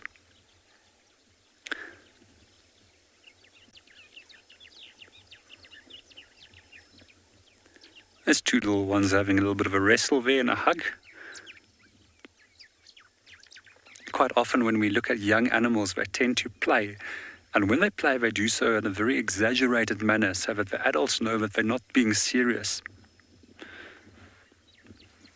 Play is also incredibly important because it's one of the ways that you learn to strengthen your body, but also to obtain necessary skills that you're going to need as an adult.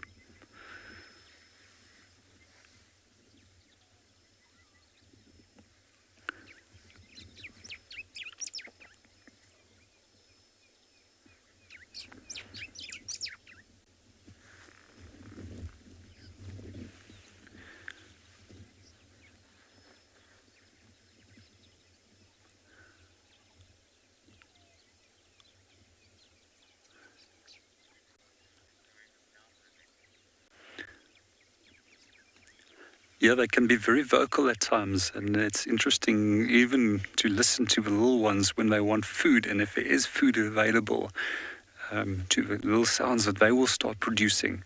It's also interesting to listen to their sounds. It's almost like a whooping bark that they produce when there's predators that sometimes comes close by as well. So one morning we were sitting in a very similar way, enjoying a meerkat sighting, watching the interaction between one another, and the next moment they detected a jackal at the distance.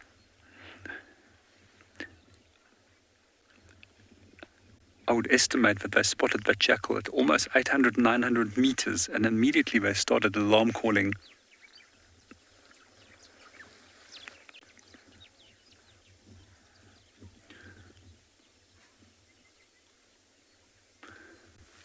They're incredibly focused on alarm calls which are provided by one another. What we also quite often find, as mentioned earlier, is that there will be at least one of the animals that will be taking a break from feeding and sitting up somewhere looking out for potential threats. And one of the bird species which has been viewed by, in the last few days on the program was a Folktale Drongo. And these Folktale Drongos in the Kalahari has actually learned to imitate the alarm calls that are produced by meerkats. And they'll watch them very carefully. And I've only seen this behavior maybe 2 or 3 times. And what they do is they wait till they've got a scorpion or a food item with them, and immediately they will produce that alarm call that the meerkats will normally produce. And that meerkat will then drop the food, and the whole group will scatter straight towards a burrow or underneath a bush. Then the drongo will simply just come down and come and steal the food that has been dropped. So drongos are also pretty smart. They know that they can't cry wolf too often, so they need to know precisely how many times they can play this trick or not play this trick on the meerkats before that the meerkats actually smarten up. But in general, they do also warn them at other times of a potential threat coming into the area, such as a jackal or a potential bird of prey.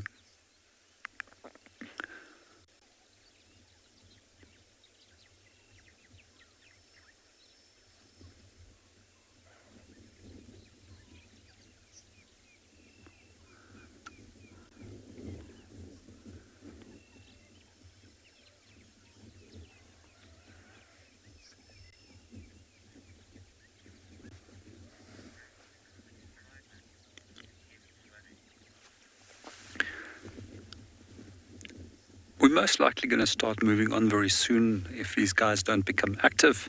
But in the meanwhile, we're going to hand you over to Pridelands, where they're experiencing quite a heavy thunder shower, which is leading to potential flooding.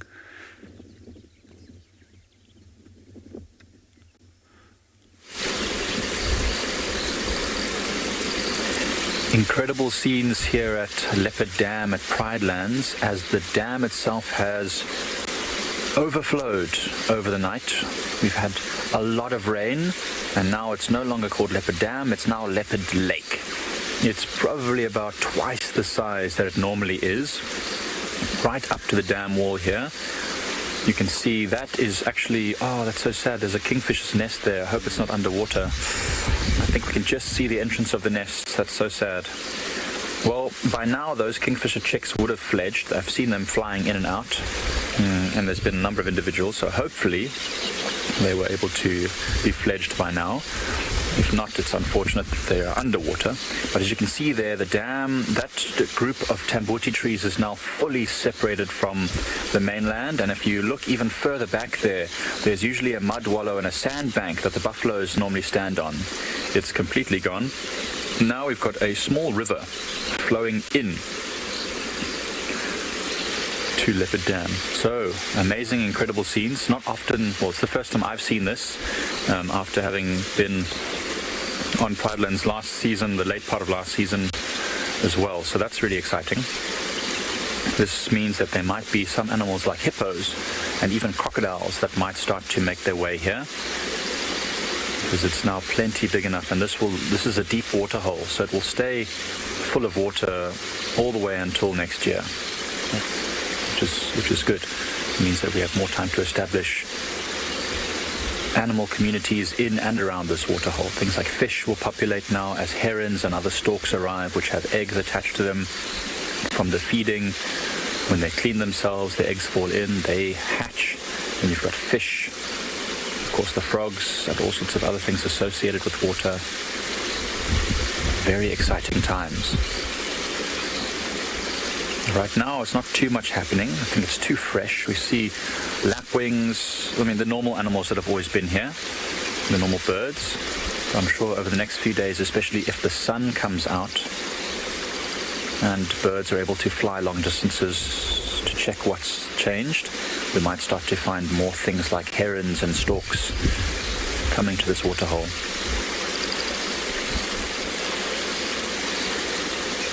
Starlight, there is a small stream which leads into the dam. It's the dam, most of the dams that are on pride lands, and in fact most of the private game reserves around South Africa are man-made, built on drainage lines, so little streams that flow during the rains.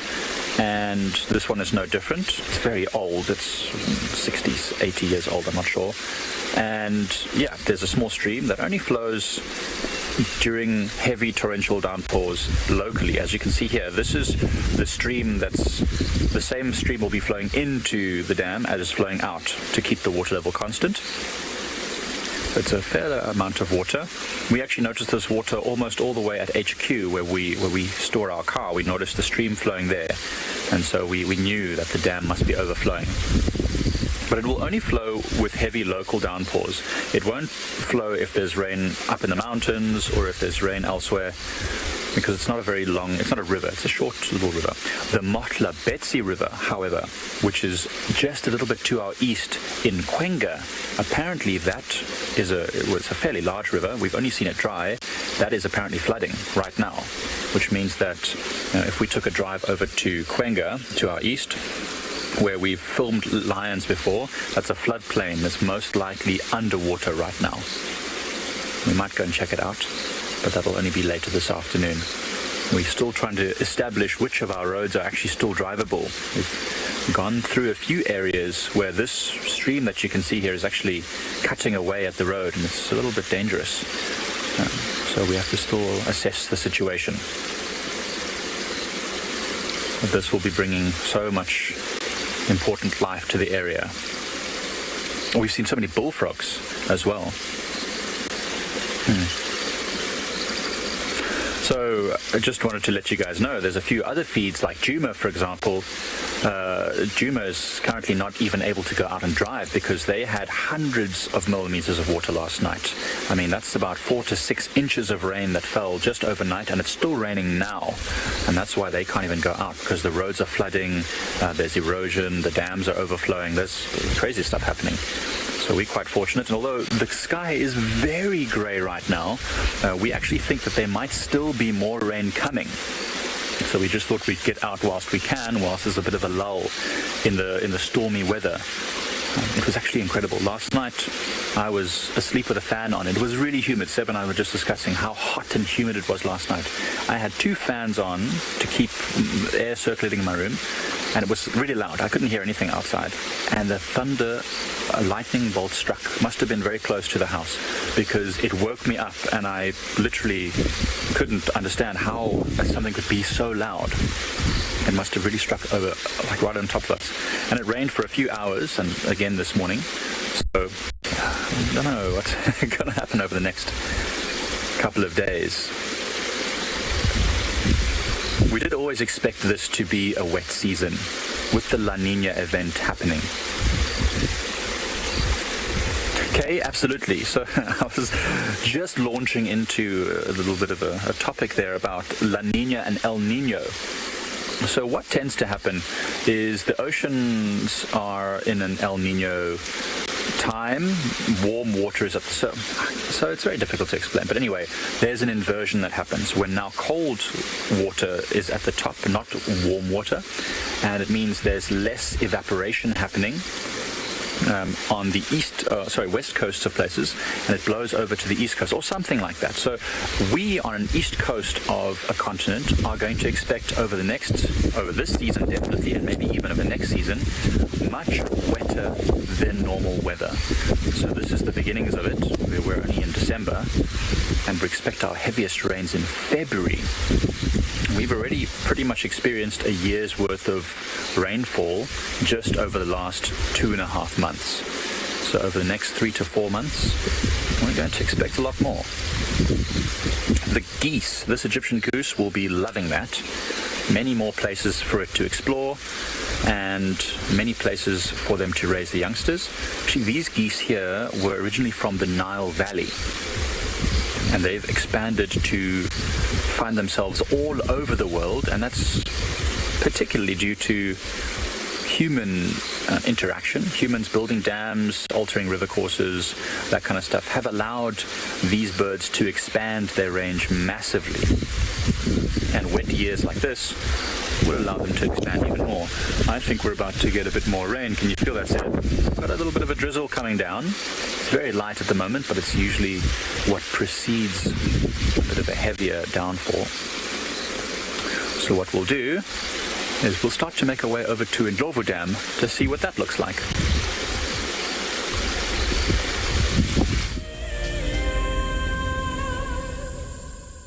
Have you been watching Wild Earth and dreamt of being right there on safari with one of the guides? Well, now you can.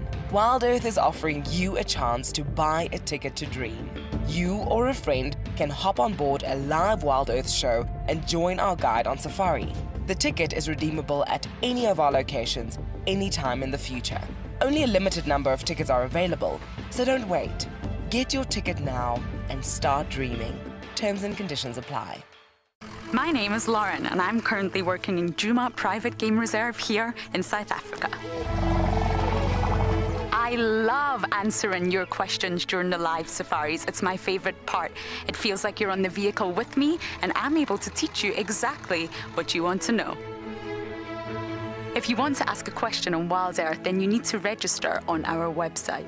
Once registered, you must go to the live safari page and ask your question below the live feed.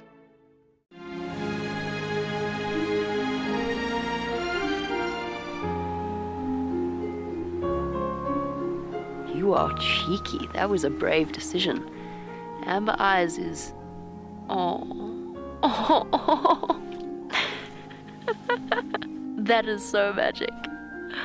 That was absolutely wonderful. Amber Eyes just gave that cub an enormous hug. Expect the unexpected here on Wild Earth daily. Wild Earth is launching our brand new Explorer program with an opportunity to win a very special Wild Earth expedition. The lucky winner will get a behind-the-scenes Wild Earth experience at the magnificent and beyond Ngala Tainted Safari Camp.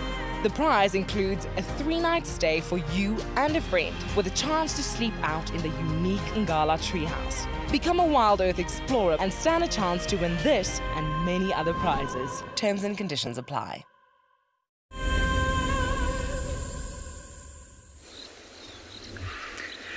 Welcome back to Ambient Pindo. Owen and I have been moving through these clearings. There's been quite a couple of herds of impalas and groups of wildebeest. And on the other side of that bush, there is a very, very, very small wildebeest. I would hazard to guess that it's the newest wildebeest on Pindo. There its head sticking out, and Mum. It is absolutely tiny, everybody, and its umbilical cord is still wet, hanging from its belly. Can you see its rump sticking out there? The little grey rump sticking out from behind its mother, or behind another wildebeest cow in the herd. It's blending in amongst all the baby impalas. There we go. Mom's got her head down feeding, and she's lying down too, so hopefully that will invite the calf to lie down as well. Oh, and the impala photo bombs us up. There we go. There's a nice clear view. Look at that little wildebeest. It's trying to lie down. It's all shaky still.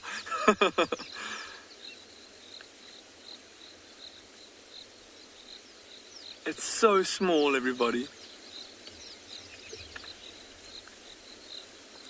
Can surely only be a couple of hours old. Like I said, that umbilical cord is still wet and kind of hanging around underneath its belly. And we watched its mother and it, as well as the other couple of wildebeest that are here, moving across the clearing. Understandably, Mom seems quite nervous. Like I said earlier, after the rain, these roads almost get wiped clean, and Owen put it quite put it quite well earlier. He said it's like it's a clean slate in the morning. And we've been seeing a lot of hyena tracks across this clearing. So this poor mother must have had a very tough, very nerve-wracking night, trying to make sure that she didn't get found, or that her and her newborn didn't get found by the hyenas. But she's managed to get away or keep it away from them for its first night. Or presumably its first night. I don't think we're going to be able to get much closer, everyone. She seems very tense and very nervous. The wind is blowing quite strongly. We've also just found what look like pretty fresh tracks of a cheetah. Now, a cheetah is by itself, looking at the size of the tracks, it looks like it's a female, or at least an adolescent cheetah. And that will definitely be no match for an adult female wildebeest, generally speaking. But that little calf is definitely at risk of getting caught. So that might be another factor that's making them so nervous. This wind that's blowing around so much, blowing smells all over the place. All the antelope here, the wildebeest and the zebra, and the wildebeest and the zebra, the wildebeest and the impala, they've been very, very kind of jittery.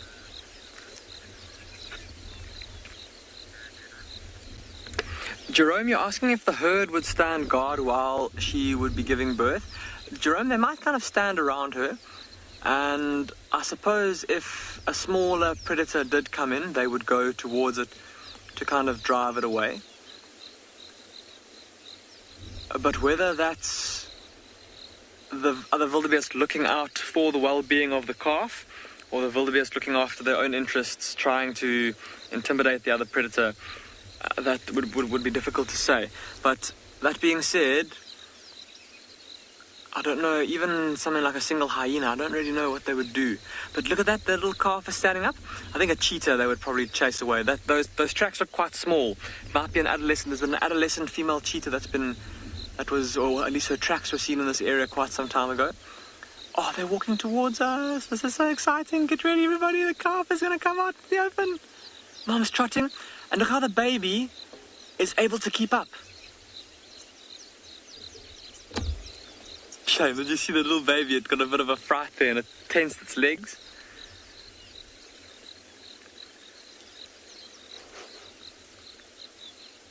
Yeah, not really much of a herd. I can only see two females, the calf and then this big bull. But can you see that little umbilical cord, everybody? It's how it's wiggling around still. Okay, maybe not as dry as I had initially thought. So maybe not quite from last night, but definitely at most maybe a day and a half, somewhere around there. It still seems quite wobbly on its feet.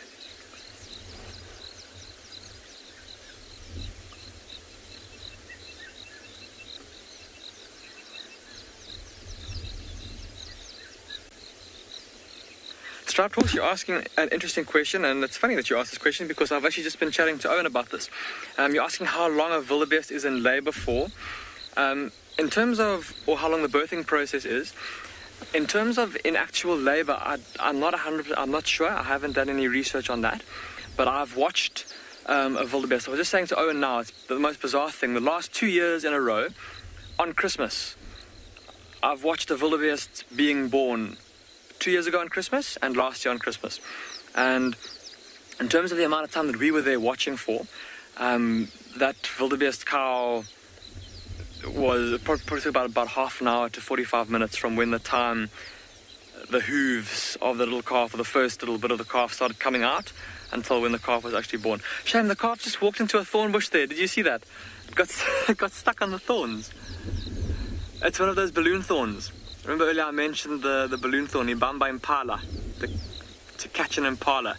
Well, the balloon thorn just caught a baby wildebeest.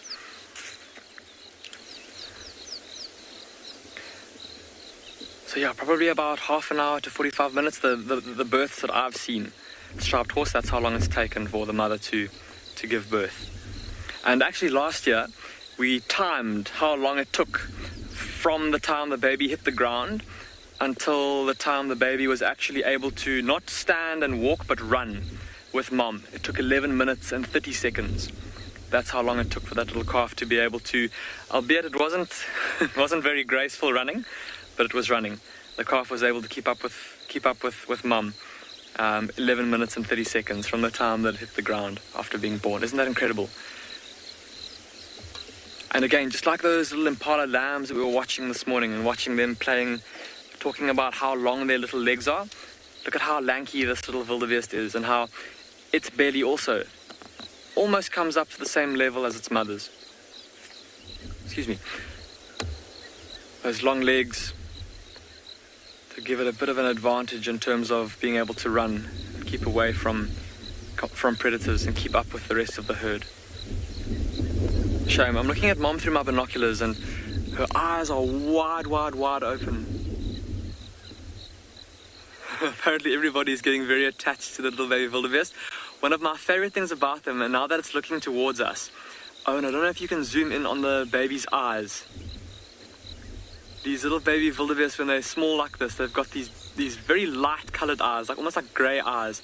I suppose puppies and lion cubs and cheetah cubs, or at least lion cubs and puppies, they've always got those much lighter eyes. They turn darker with age. Here it comes!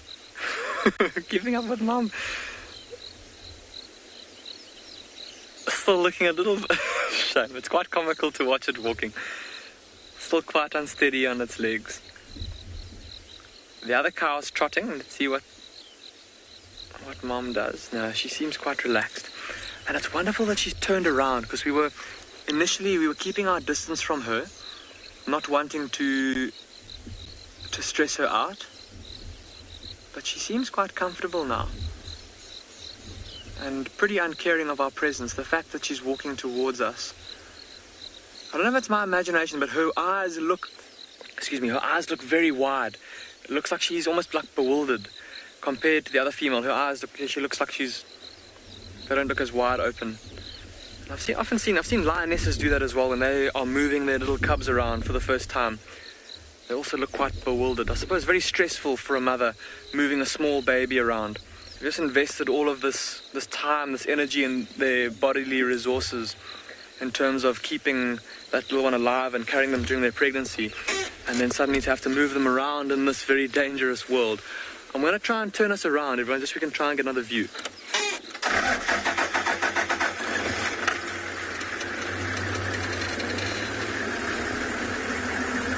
We're just going to use this junction to turn around.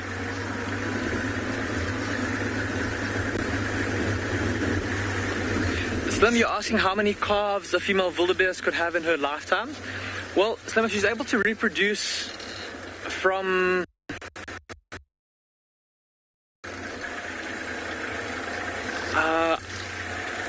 if I'm not mistaken, I think from probably about like her 3rd year of life.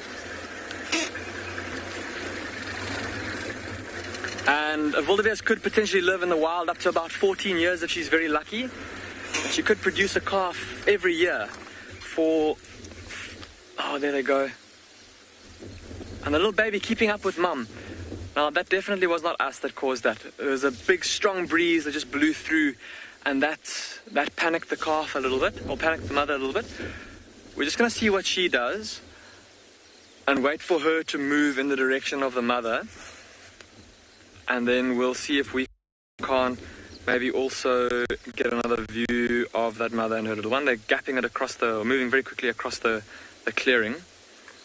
But so if the mother can reproduce from about 3 years, and I'm just double checking on that to make sure that I don't give you the incorrect information as to when they first are able to produce a calf. But that could be 11 calves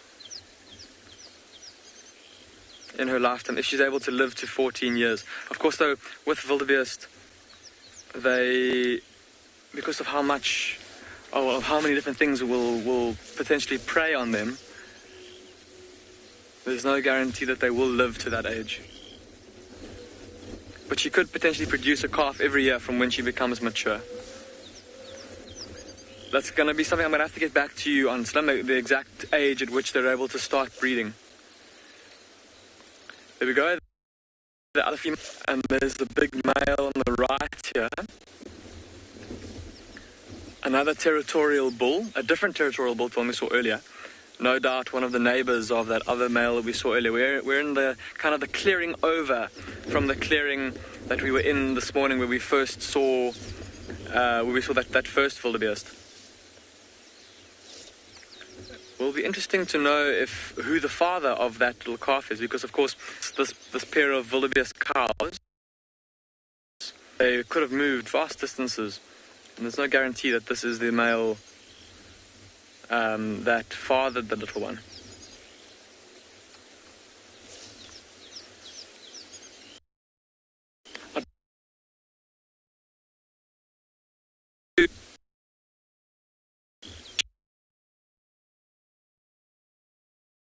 Panic off a little bit further.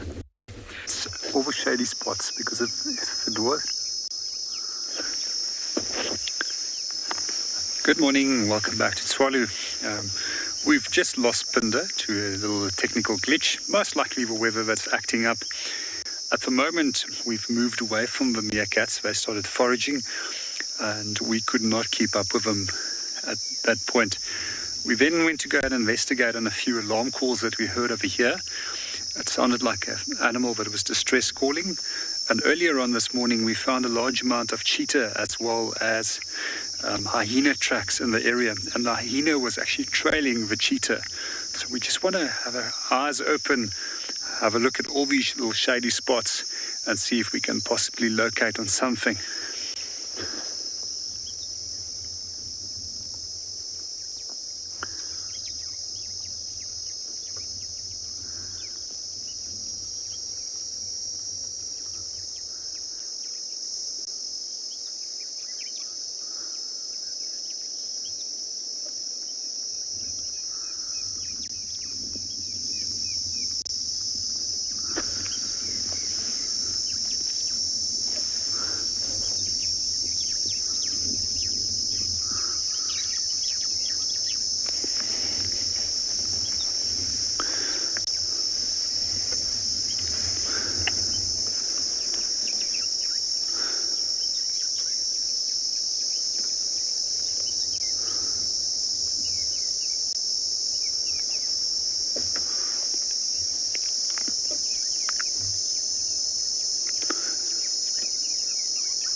They're absolutely stunning, and they do really create the beauty of the Kalahari.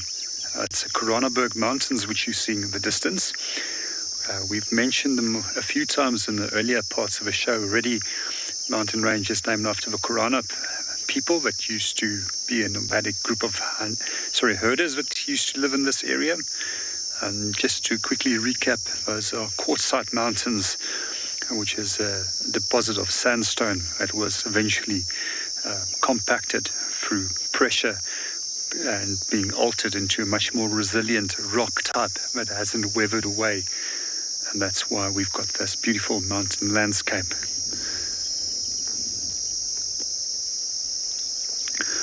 At the moment, we can't find anything in terms of predators.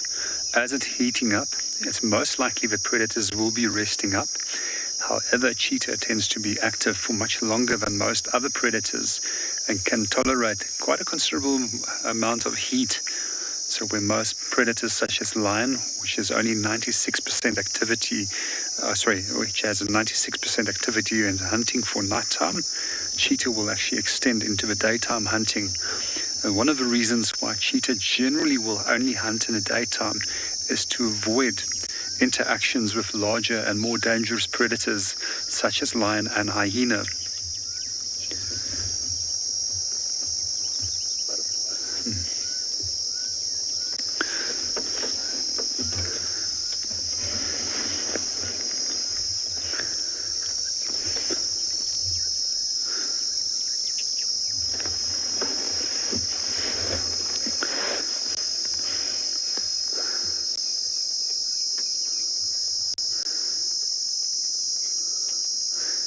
we're going to continue from here, see if we can find anything else, and hopefully see if there's any interaction with one of our other den sites with either the bat-eared fox or Cape fox. And handing over to Pindo, where they're currently viewing some wildebeest.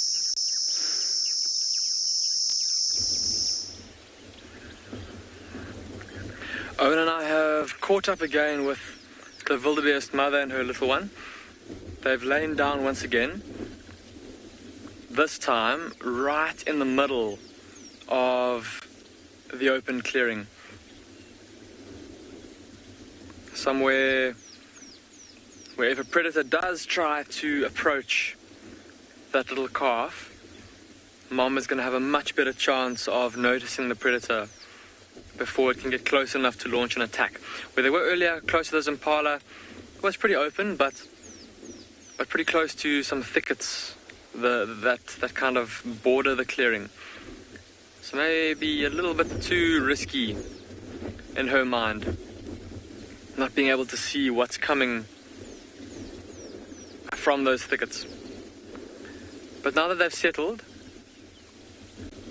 shame that little calf being so little is gonna need quite a bit of rest. Charles, you're asking if the father will stick around. Charles, he won't play any active role in the raising of this calf. That's why I was saying I'm not even sure if this bull is the father of this calf.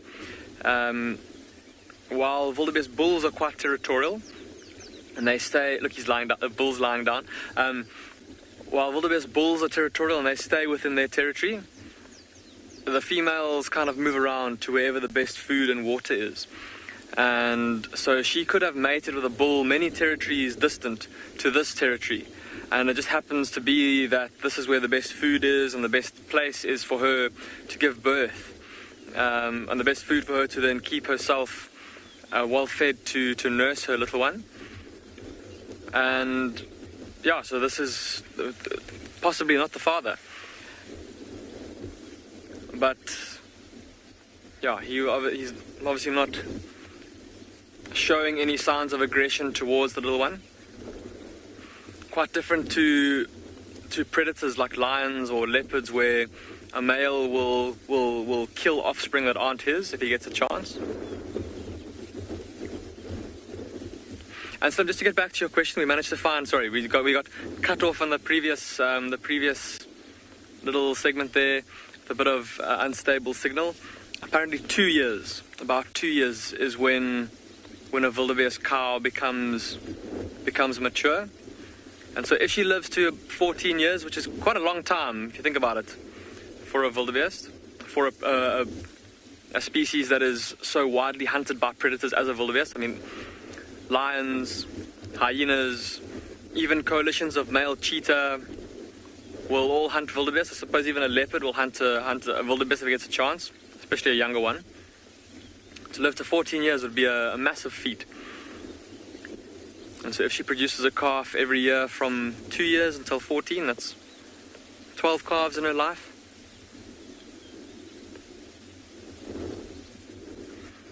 Looks like the other cow has joined up there with the mother and her little one.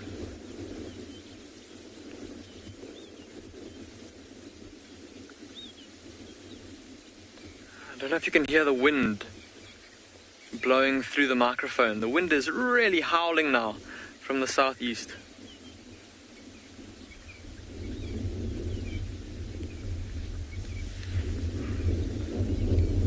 Quite pleasant after the days of heat that we've been having the last couple of days. I've been speaking about that quite a bit.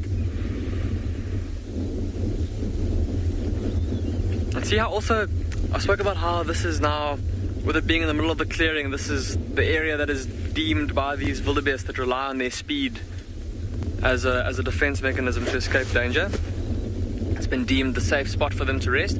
See the impala off to their right, they're also lying down, starting to rest. And also in the middle of the clearing, all facing in different directions to keep their awareness up. And that's the direction that the tracks of the single cheetah have gone in. So they look like they've gone across the road that we're parked on, and they've headed past where or head in the direction of where that mother wildebeest and her little one are. But that cheetah could have moved quite a bit of a distance already. And this clearing continues down towards those trees and then kind of bends around those trees and continues even further south. And I think with this little wildebeest resting, and all of the wildebeest lying down, taking it easy, I don't know if we're going to get the same view as what we had earlier. That was super special, getting to see that little calf come walking past the vehicle like that. Next to Mum.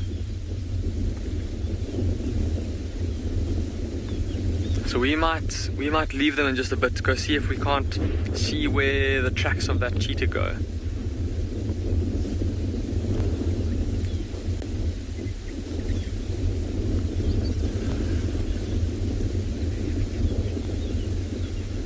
Miss Sunshine, you're asking if the wildebeest will ever get sick. Miss Sunshine, yes, there are diseases that the wild animals out here can get. Because of natural selection, though, animals have got a pretty good immune system, generally speaking. And normally minor diseases that might be quite detrimental to us won't really affect them, or similar types of diseases won't be as detrimental to them. And they might not even show signs of being sick, because of course an animal that shows any weakness. This wildebeest has just seen something. Sorry everybody. Look at how she suddenly stood bolt upright and is staring into the bushes. Okay, well now she's looking back at us, so obviously whatever it was wasn't too concerning. But yeah, so they do get sick. There's a couple of diseases they can get. Most of them, though, the more minor ones, they won't even show symptoms, and they won't show that they're feeling sick. Because if an animal walks around looking like it's sick, moping around, like if we get sick, you don't feel so well, you got a headache, you lie down, you don't walk around as fast as you normally would, you sit down a lot more, lie down a lot more. That kind of behavior showing weakness is very dangerous out here, because a predator will pick it up just like that. We spoke earlier about how those impala will start to show their fitness to a predator that's hunting them, to convince the predator that they are not a good target. Showing any sign of weakness is a very good way of convincing a predator that you are a good target. So they won't show normally, unless they're very sick. So maybe quite a severe disease. One of the more famous ones was rinderpest that came down through Africa and then wiped out thousands and thousands of animals, of hoofed animals across Africa. That obviously took a big toll on wildlife.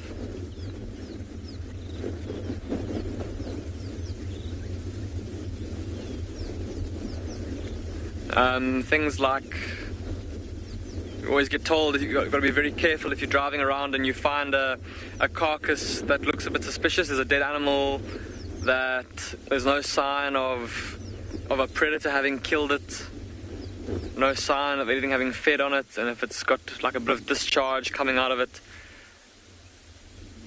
advisable to call in the conservation team so they can check and make sure that it's not something like anthrax, which could cause an epidemic. Well, could be the start of an epidemic if it's not destroyed. Sure, but let's not talk too much about that. That's all kind of doomsday speak. Let's leave these wildebeest now that they've settled down to rest in the clearing.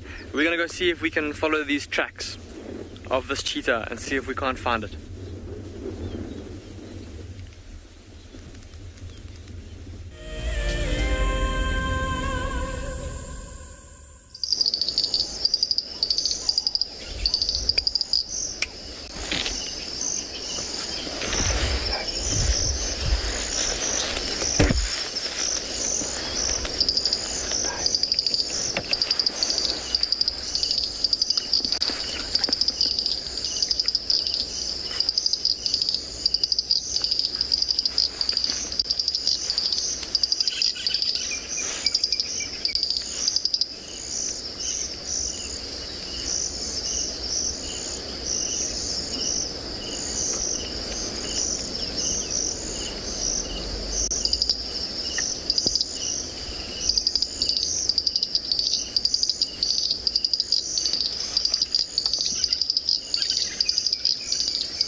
Tswalu. We're currently just slowly making our way towards Chikudu Dam. Unfortunately, we had no joy in locating on any predators after that we heard that distress call. Just going to quickly see if there's any animals that are coming in to drink, as it is slowly getting warmer and warmer. Feels almost like we're going to have a slightly warmer day than that we had yesterday.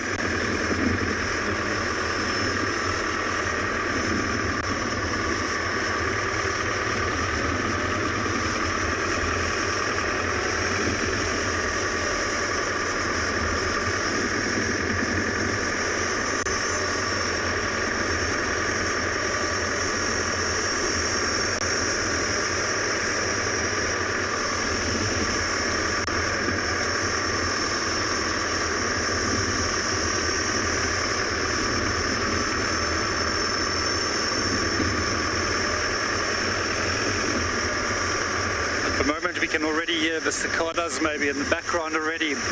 They started very early this morning, which is generally indicative that it's going to be an incredibly warm day. As we were telling about the cicadas yesterday, these are calls that are created by males, and these males have an intention of attracting females. And also, interestingly enough, a lot of males that know that they can't outcompete these stronger, more dominant calling males will actually sit up close by to these stronger calling males and intercept the females, which is making their way over to these males.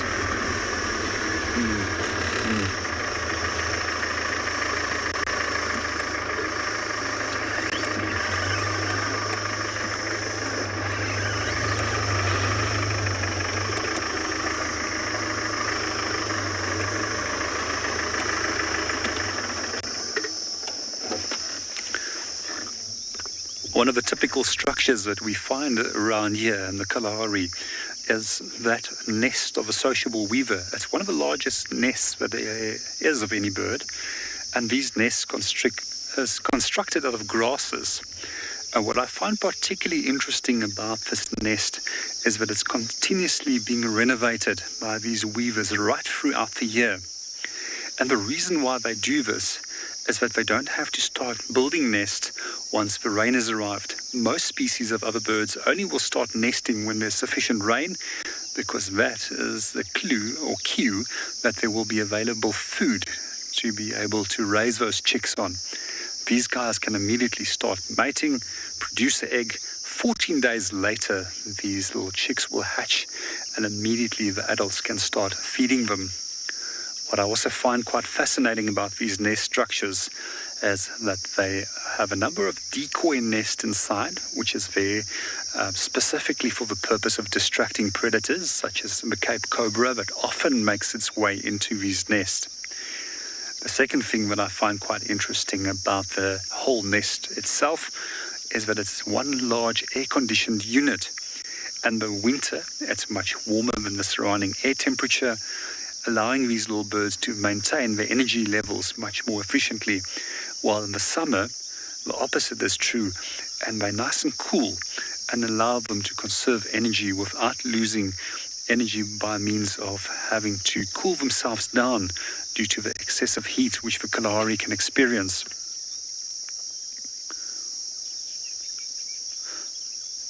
So generally we find that there's a pair of sociable weavers that will nest. And one of the behaviors that I find particularly interesting is that a small number of the population will actually practice what they call egg dumping. It's a form of actually intraspecific brood parasitism, where they will dump their eggs into the nest of another female, and then that female will raise their young. Generally, we find brood parasitism within species such as cuckoo, but there, in that case, they will exploit another species where they will lay or dump the egg in their nest, and then all the parenting will be taking place from another parent, while they can go and exploit another nest or two during that season.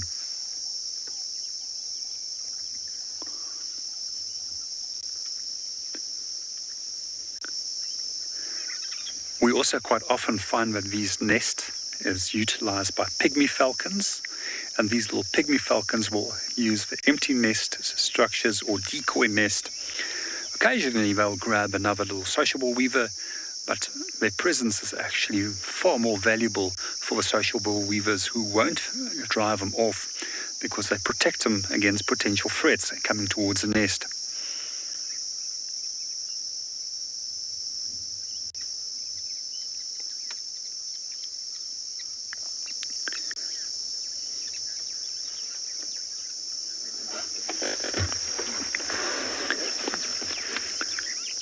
Good morning, Sasha, and welcome. To answer your question, there's on times anywhere between 100 and 500 pairs, depending on the size of the nest structure itself.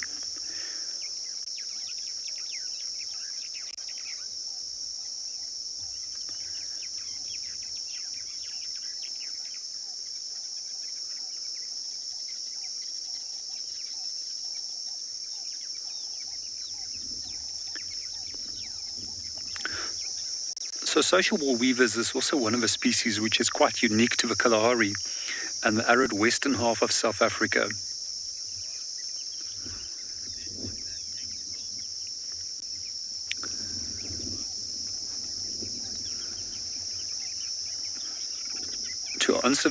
Good morning, Rocky Balboa. To answer that question, sometimes several decades to create a structure of that size. What we also quite often notice is that these nests will sometimes become so big that they will eventually collapse. And that's one of the reasons why we actually find them within rainfall areas between 100 and 400 millimeters of rain per annum. The other reason why we also find them within these areas, their favorite grass, which they like to use for the building of these nests, is known as Bushman grass. And it also occurs within areas between 100 and 400 millimeters of rain. Quite often these nests also catch fire, and which is also detrimental to the tree which they are supported on. This can also potentially obviously mean the end of a colony. Also, excessive high amounts of rain can mean the end of a colony as well. As you can see, that part of this nest has already collapsed.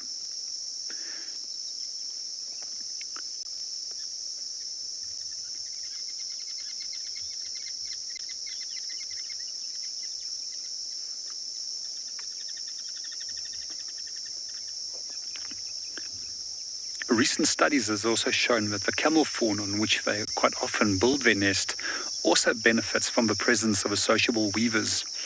And they find that there's up to 4 times more nutrients directly underneath a tree due to the feces that these birds produce.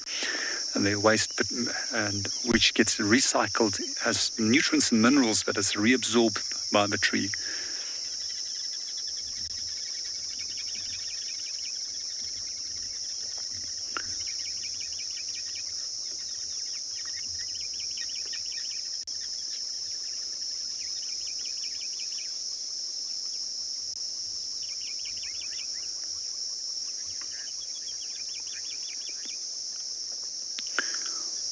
We're just going to spend a little bit more time with these sociable weavers, see what they're up to, from there on move on.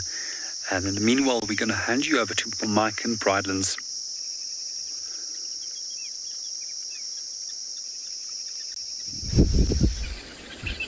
All right, so just driving along now, thought to myself, there must be a lot of interesting life around after heavy rains, and we found this little guy. I don't know if you can see it easily. I know Seb has to zoom in quite far and the wind is blowing quite strong.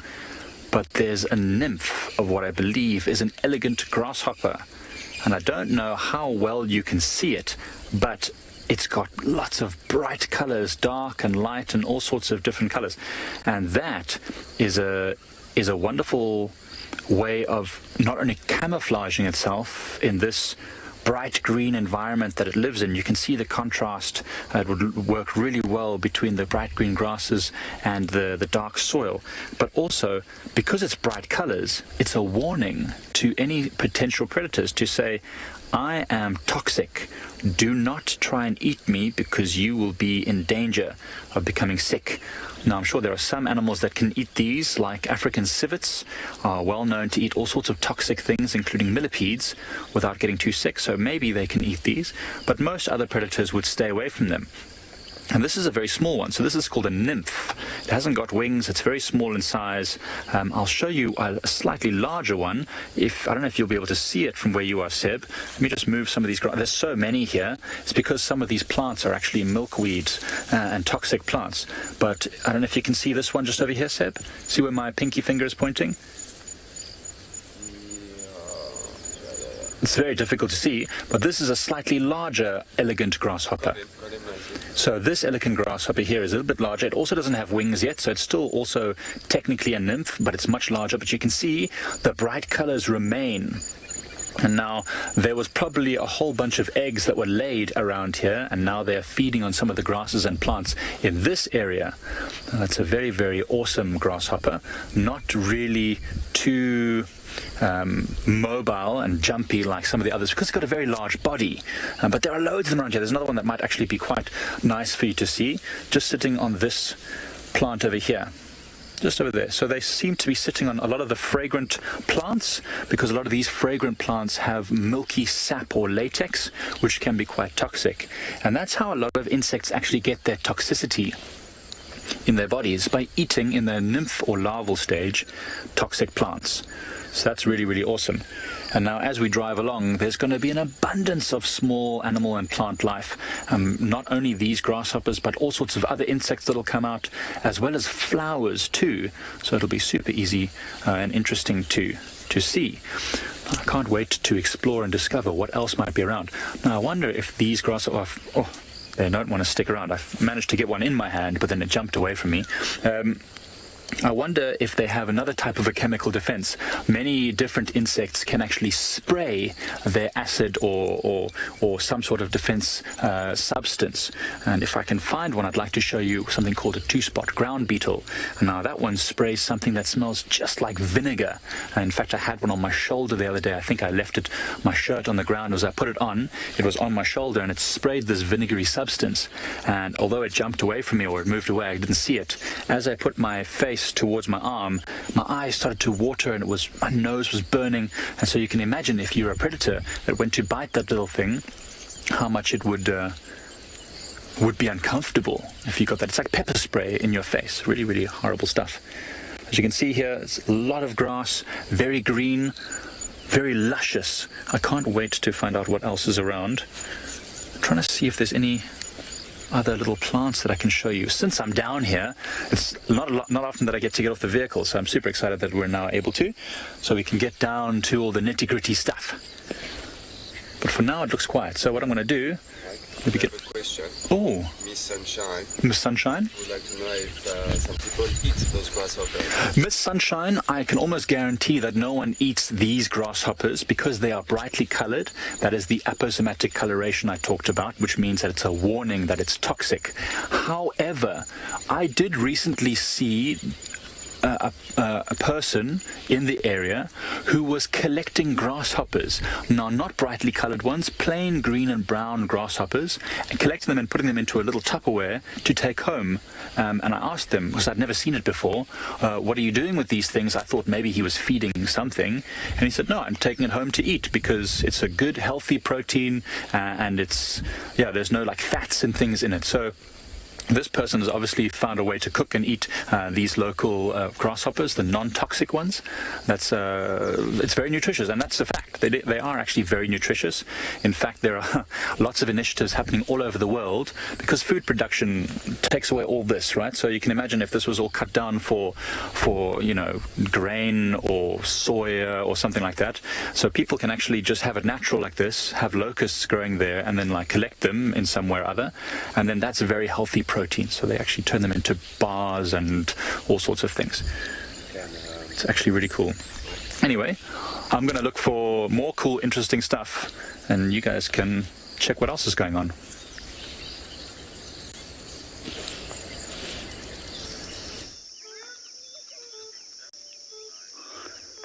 Welcome back to Tswalu. At the moment, we're sitting at Tswalu Dam, and we've got a view on three South African shell ducks.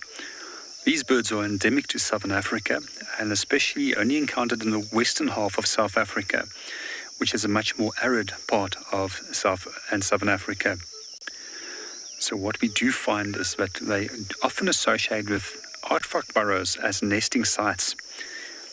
Unlike many of the other duck species, such as Egyptian geese that we mentioned earlier in the show, that potentially uses trees or rocky cliff faces where they will nest.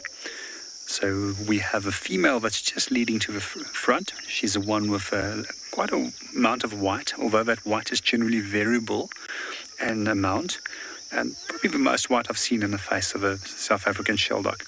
And there we've got the male with an all-grey head. So generally they are monogamous, which means that they mate for a continuous period. But it seems if she's also got another boyfriend that's quite interested.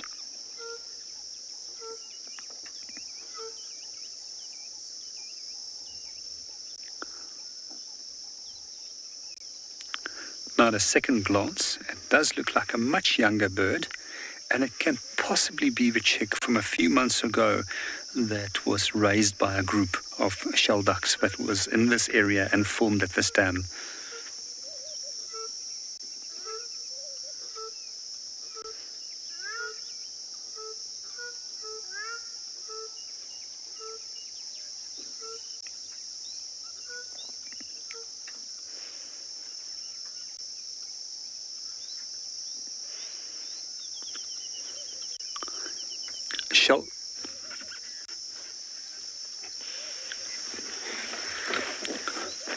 So there's a number of different water birds that we can find at Tswalu. Egyptian geese is quite common.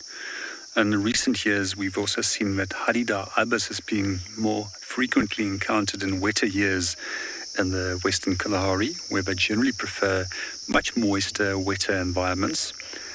We often have a little grebe that associates with this water body, and also quite often we find quite rare things coming through here. One of the birds that we recently found was a species of crake that was probably blown off course and was hopefully just looking for a little bit of water where he could actually set up a little place for him to live at that moment.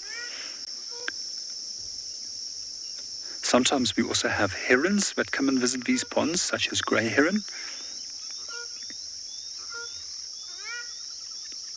In general, most of the birds that we find in arid environments is actually water independent, and they can fly big distances to and from water when they do need it.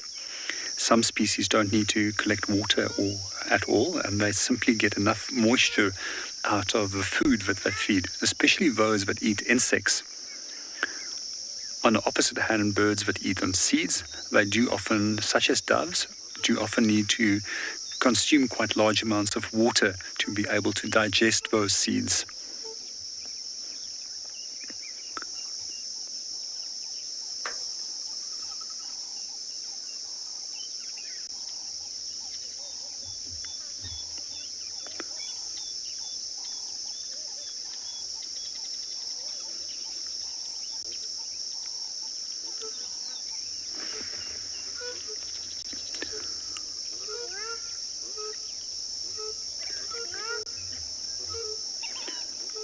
We're just going to sit and watch this little dam a little bit longer. It seems that there's a number of Namakwa sandgrass also making their way in. But in the meanwhile, we're going to hand you over to the guides in Pindo, who is currently viewing a cheetah.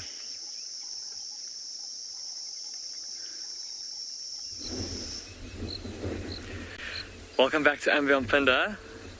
For those of you that have been watching the show this morning, I said earlier we were going to go try and follow the tracks of a cheetah. Now, we didn't even get a chance to follow those tracks. Another vehicle called us on the radio to say that they had found a mother cheetah and her little cub. And have a look under that marula tree there, lying in the long grass. Can you see the mother cheetah with her head craned up? And then if you look very carefully, just beneath her chin there's a big patch of fluff. That is the shock of white mane on the back of her little cub. And they're lying here in an open clearing, having a bit of a rest. Just like those wildebeest, like that mother wildebeest was doing with her little one. There's the cub's head, look at that, oh my word. It's so cute.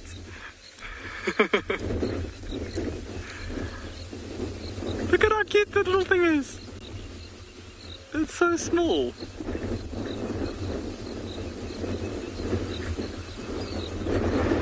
Its head is literally like a quarter of the size of its mother's head. It's so small.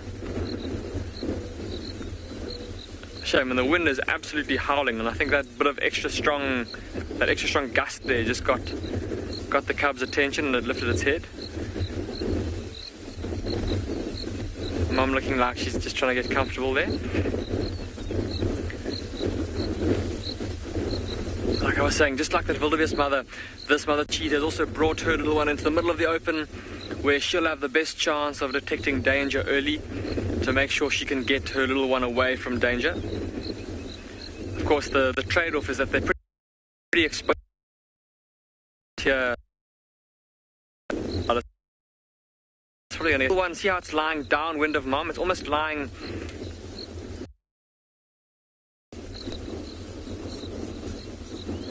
with Mom's head and shoulders and neck kind of shielding it from the wind, so it should be well protected there. And it's copying Mom. Look how it's also lying with its head kind of crooked up like that. A shame. And Mom looks like she's really tired. Her head looks like it's sinking slowly to the ground. But of course she'll want to be lying like that with her neck up like that to try and keep as aware as possible, so that if she does smell something strange or hear a noise and she needs to open her eyes and scan around, she doesn't have to waste time and make lots of movements to open her eyes and look around. If she's lying flat down and suddenly she hears a branch break behind her, if her head's flat down, she's going to have to kind of lift her head and turn around and look around. That's quite a burst of movement that might draw the attention of something nearby. But if her head is up already, all she's got to do is open her eyes and just maybe move her head around a little bit. So it's a much less movement, much less conspicuous, and much quicker. Oh, and it's so good to see this little cub. Those of you that have been watching for the last couple of weeks, you might be familiar with this mother and her tiny little cub, and you'll know their pretty sad story of what's been happening over the last couple of months. So when this mother cheetah was found well, for the first time that we realized that she'd given birth, she had five little cubs, and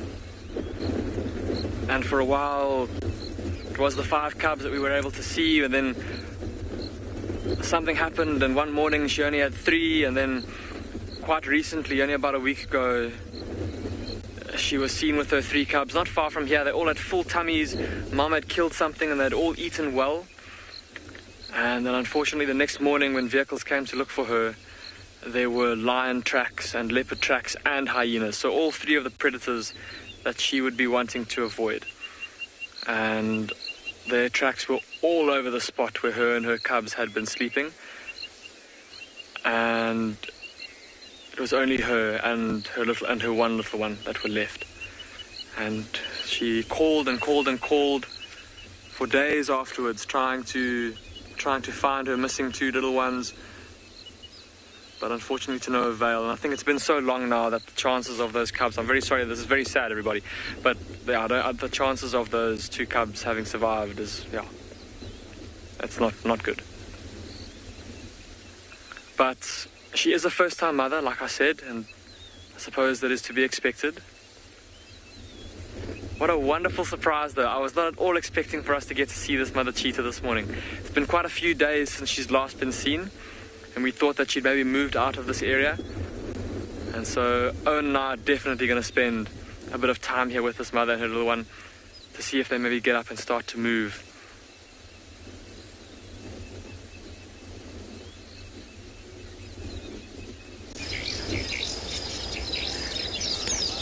Well, Damon is very lucky, but I also feel equally privileged to be able to finally find my very first African bullfrog. I've learnt about them, and I might have seen them in the distance once or twice before. This is the first time I've ever seen one right next to the vehicle out in the open. And there are lots of them here. There are maybe 10 of them in this little waterhole. This one is a male, I believe, very large adult male. And there are many others in this waterhole. You can see all the ripples happening as the frogs move about and chase each other. There's one just popping up right over there. You can see his back. He's moving along. So they live... Oh, where is he going? Is he going to attack this other one? Oh, there's another one. Oh, they're attacking each other. That's interesting. So we know that these frogs are very aggressive and they will chase each other and they will eat each other as well. They are cannibalistic, or they can be cannibalistic, and they're ferocious. They defend their youngsters and their little ponds aggressively. This one might actually be looking to mate, though. Males and females look quite similar. Males have a yellow throat, whereas females have... Oh, he's calling. Oh, that's so awesome. I don't know if you heard that. He even sounds like he's trying to start a fight. He goes, what, what, what? So it looks like maybe a male on top of a female. Males are much larger. Males can be over 18 centimeters long. The females only around about 10 centimeters. They've got a huge mouth. So they literally just open their mouth and they just grab anything. And what they do is they live in these shallow, muddy ponds during the wet season now, lay their eggs, and when the eggs hatch, the males will stick around, or a few males will stick around, using their big, strong body to defend the tadpoles and also to keep the channels open. If the water starts getting less and little tadpoles are stuck in smaller pools, they'll actually dig a channel. Oh, wow, I can hear him calling. You can see his neck distending as he calls.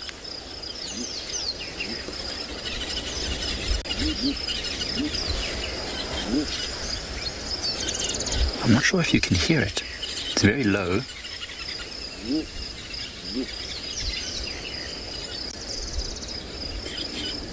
That's incredible. So it's very low sound, and now what will happen is there was termites this morning erupting all over, and so the bullfrogs were out eating all the termites.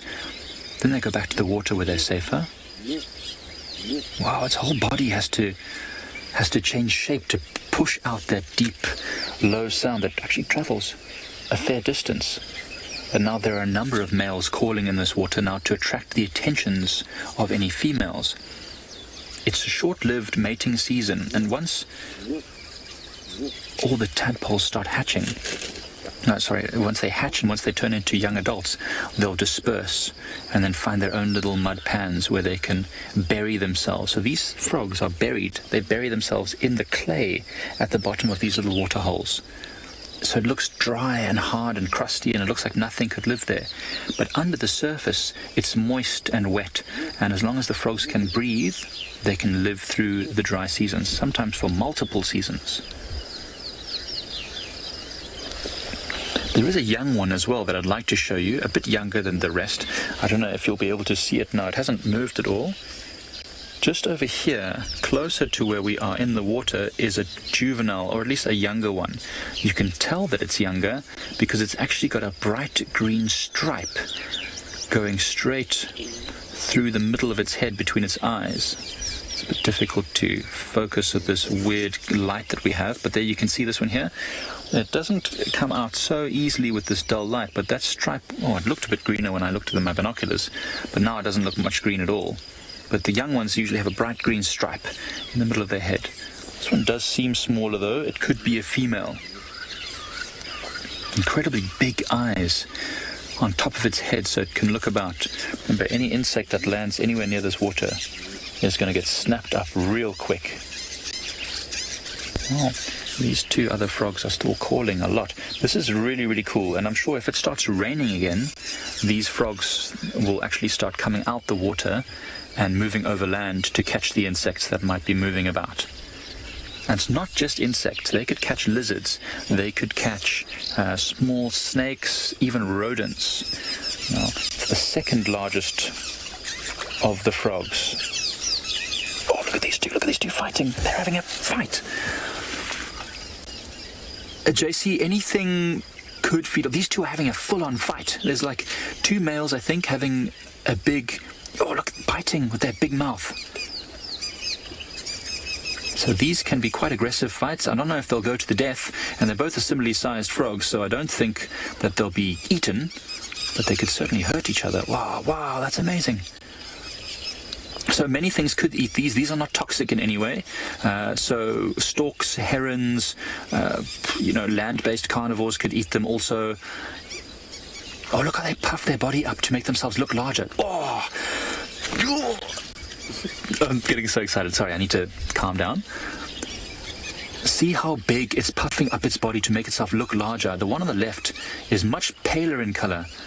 He seems to have a lot more energy as well. Oh, he's chosen a different target.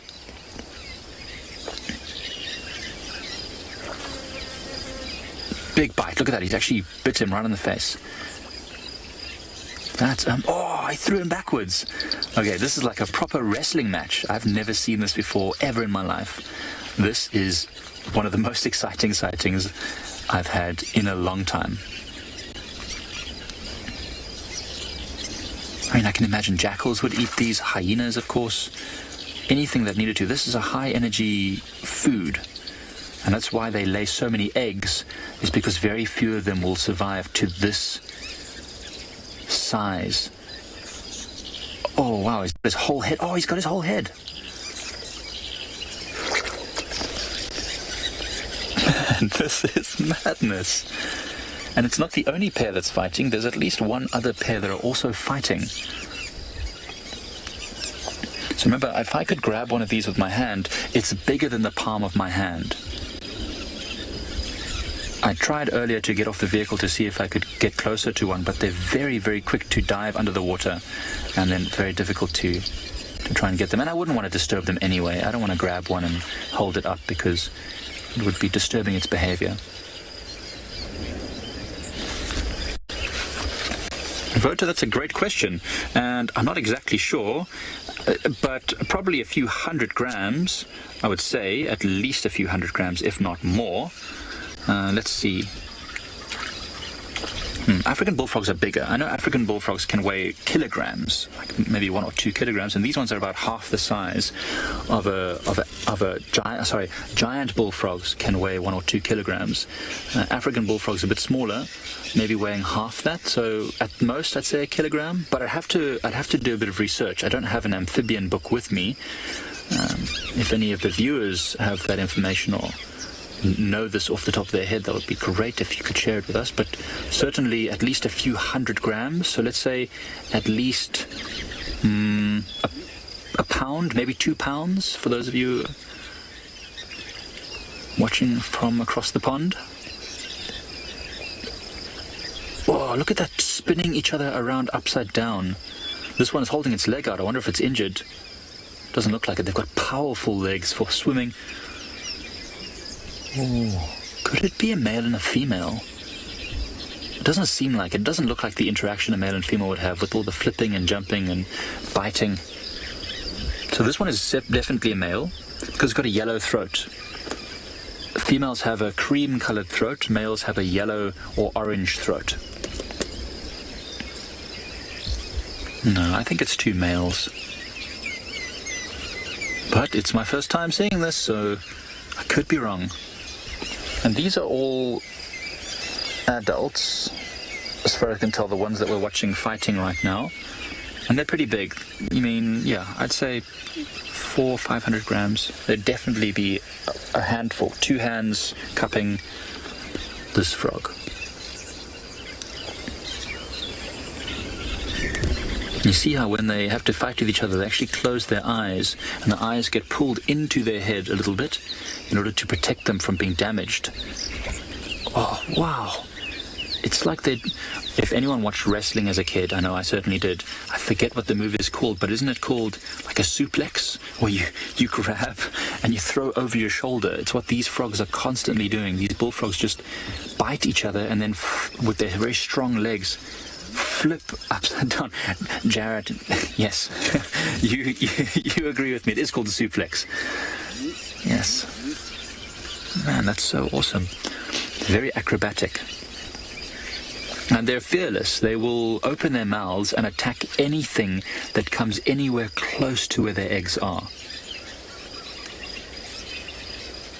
I don't know, what do you all think at home? Which frog is winning? The dark frog close to us or the lighter colored frog further away? Who is winning this battle?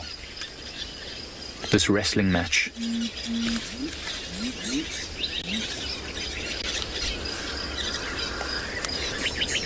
I think this yellow one is much... Oh, look at that suplex! Knockout! Absolute KO. So I definitely think the lighter coloured frog seems to be winning. The bigger, slightly bigger bullfrog is winning. I mean, in nature, generally speaking, it's definitely the larger individuals that win, generally speaking. Unless it's in terms of birds and things where often colour comes into play, but you can see the light-coloured bullfrog is much larger. So, I mean, this kind of a fight is all to do with strength.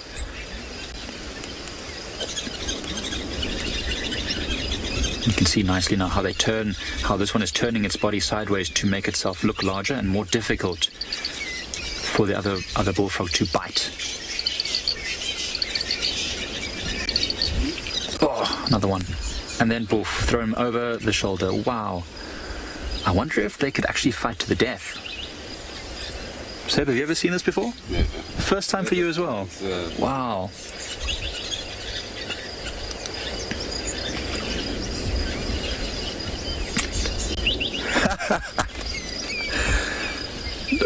Oh my goodness. Dwayne the Frog Johnson versus Stone Cold Steve Frogston. Black Swan, that is epic. I'm going to come back to this waterhole frequently, this mud wallow, and I'm going to be looking for Dwayne the Rock Frogson. The Rock Frogson? Goodness gracious me. It was a tongue twister. But I think Dwayne the Frog Johnson is winning.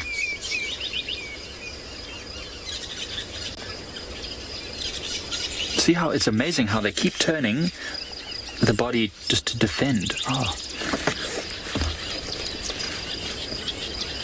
The camouflage is incredible as well. I mean, if they stood still. So just earlier on when I first arrived here, I said to Seb, I want to get out the car and try and get closer to maybe grab one. And they immediately just swam into the middle of the water and went under. Now, they can't stay underwater forever. They do need to breathe oxygen. But certainly long enough for me not to be able to find them. So in parts of Central Africa, the giant bullfrog is eaten as food because, I mean, a 2-kilogram frog, that's got a lot of meat on it. So in certain parts of Africa, these are harvested a lot. Well, we're not going to go anywhere. I want to watch and see how this fight develops.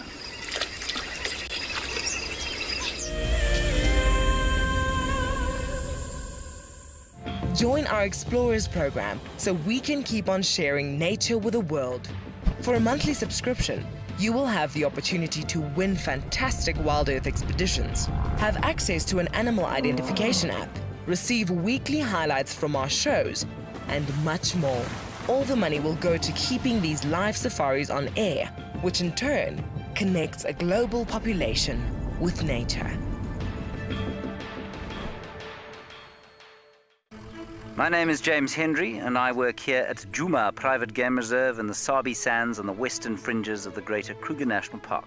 My favorite part of getting questions from viewers is that we get to have long and varied discussions about all sorts of different aspects of nature. Because our audience comes from all over the world, it's very special to have different perspectives from everywhere. If you want to submit a question on Wild Earth, you need to register on our website. Once registered, go to the Live Safari page and submit your question beneath the live feed.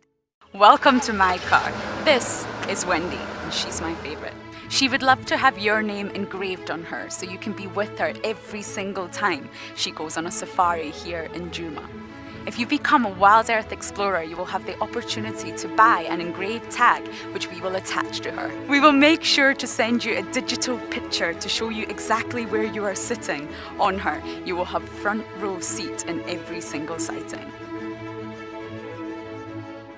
What makes Anby on Pindo Private Game Reserve so special is our massive array of habitats. And with that comes, of course, a beautiful diversity of landscapes, but also an incredible biodiversity in terms of plants, bird life and animal life, as well as, of course, our conservation success stories with cheetah, with rhinos, now with pangolins too. Catch up with the guides daily here on Wild Earth.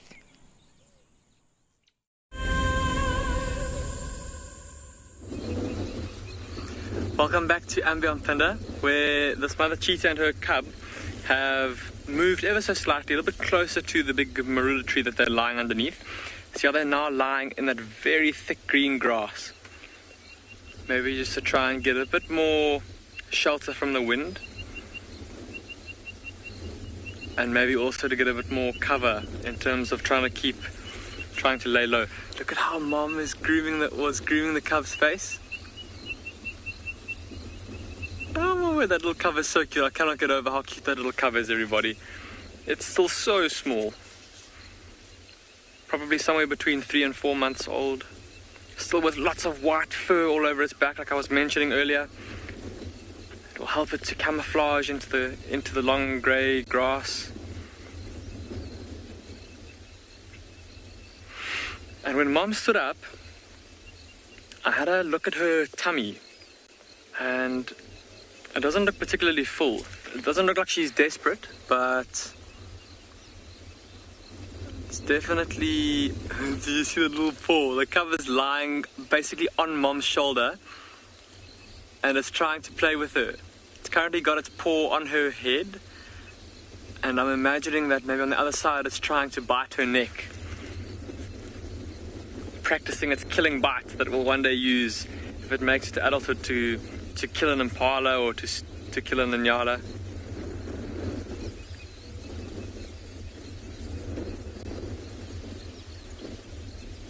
So Daniel, you're saying that small cheetah have a cool mohawk or a cute mohawk? They do. It's very, very endearing, that shock of white hair that runs down the back. Because I don't know why I always call it a shock of white hair, but it is. It's such a contrast between their back and the rest of their body. Their tummy still being quite dark, the spots being very close together, and then that very contrasting white mane that goes down their back. And like I was saying, just imagine how if that little cub, if it were in trouble, if Mom spotted like a lioness coming towards them from across the plain, she'd get that cub moving, and they'd try to get away from the lioness. The cub would go and hide. It would go and lie in a thick clump of grass and lie very still, and rely on that light-coloured fur on its back to help it to blend into its surroundings. And then Mom would try to act as a decoy, try and draw the lioness away from her little one. Of course, Mom, being so agile and so fast, she would, if given enough space and time, and if she knew exactly where the lioness was, she'd easily be able to outmaneuver that lioness. But that little cub at this size will definitely not be able to outrun a big predator. I just love those little eyes.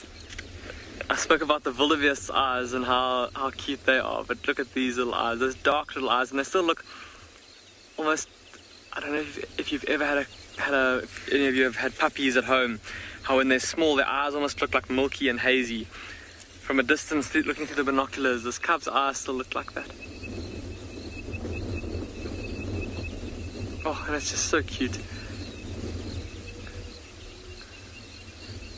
Shame. So this poor little thing, obviously having had siblings for the first few months of its life, that's who it would be playing with now. It would be jumping on its siblings and pouncing on them, and they'd be chasing each other around and practicing their killing bites on each other.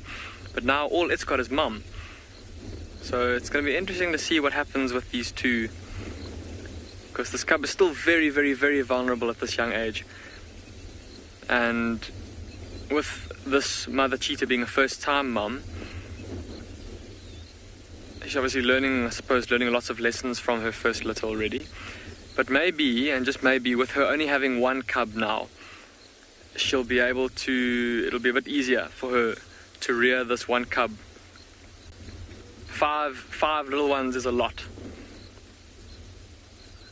That's a pretty big litter. There's a lot of little mouths to feed, a lot of little bodies to keep an eye on, a lot of little ones to keep safe. And perhaps, with her first litter, maybe with just the one, she'll be able to to be successful raising that little one to adulthood. Still too small.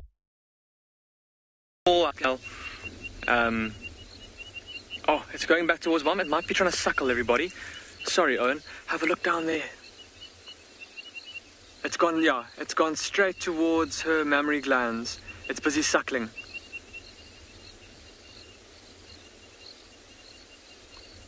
Yo, it's been a morning of baby animals at Ambi on Pindo this morning. Remember, we started with the baby impala. We saw them playing and the one suckling, and then that newborn, or close to newborn wildebeest, and now this little baby cheetah.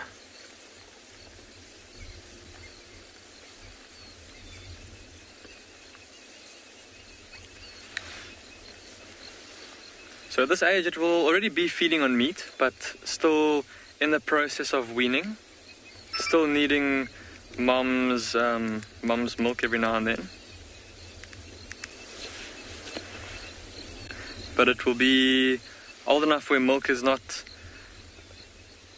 the most, well, it's, definitely eating lots of meat. Like I was saying the other day when we saw them, their tummies were super full. They had definitely gorged themselves on whatever mom had killed.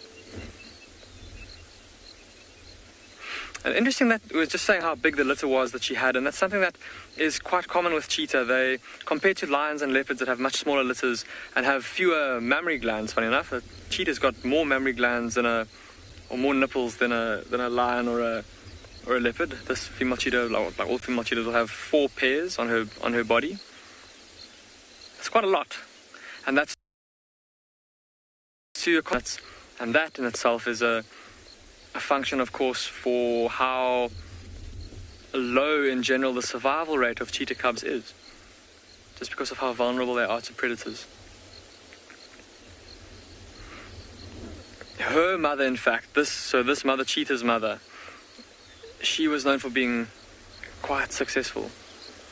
Elijah, you're asking how old cheetah can get.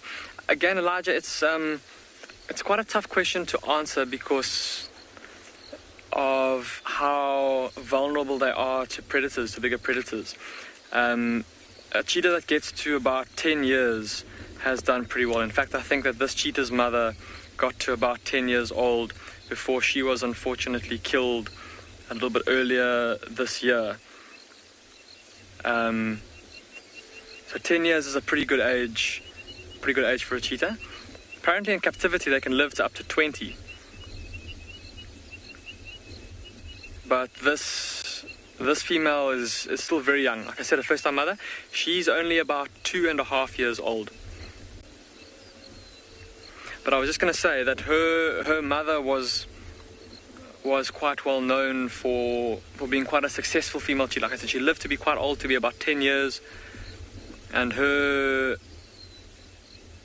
in fact, her last litter that she gave birth to before she was killed, she had 6 cubs.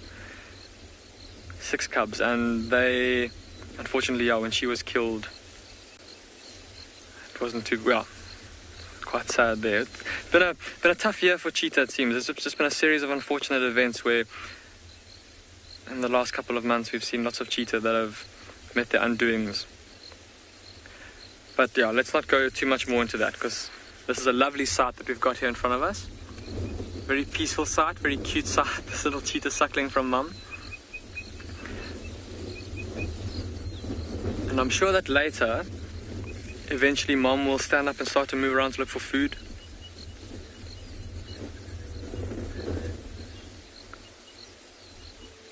Glenn, you're asking if this cheetah will join a coalition later on in life if it survives to adulthood.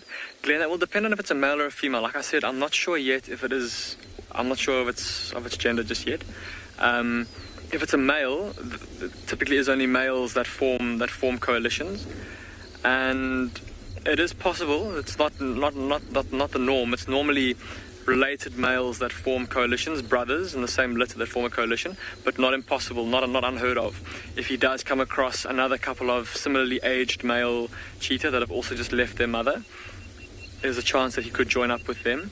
If it's a female, though, just like its mother, it's going to be solitary for the rest of its life, except for when it's mating with a male or when it's got cubs of its own. And any cheetah cub is very exciting, But if it is a female and she does make it to adulthood, that'll be very, very, very good. We need every female cheetah we can get to ensure that the species continues to thrive here at and beyond Pindo, and that our conservation can keep going.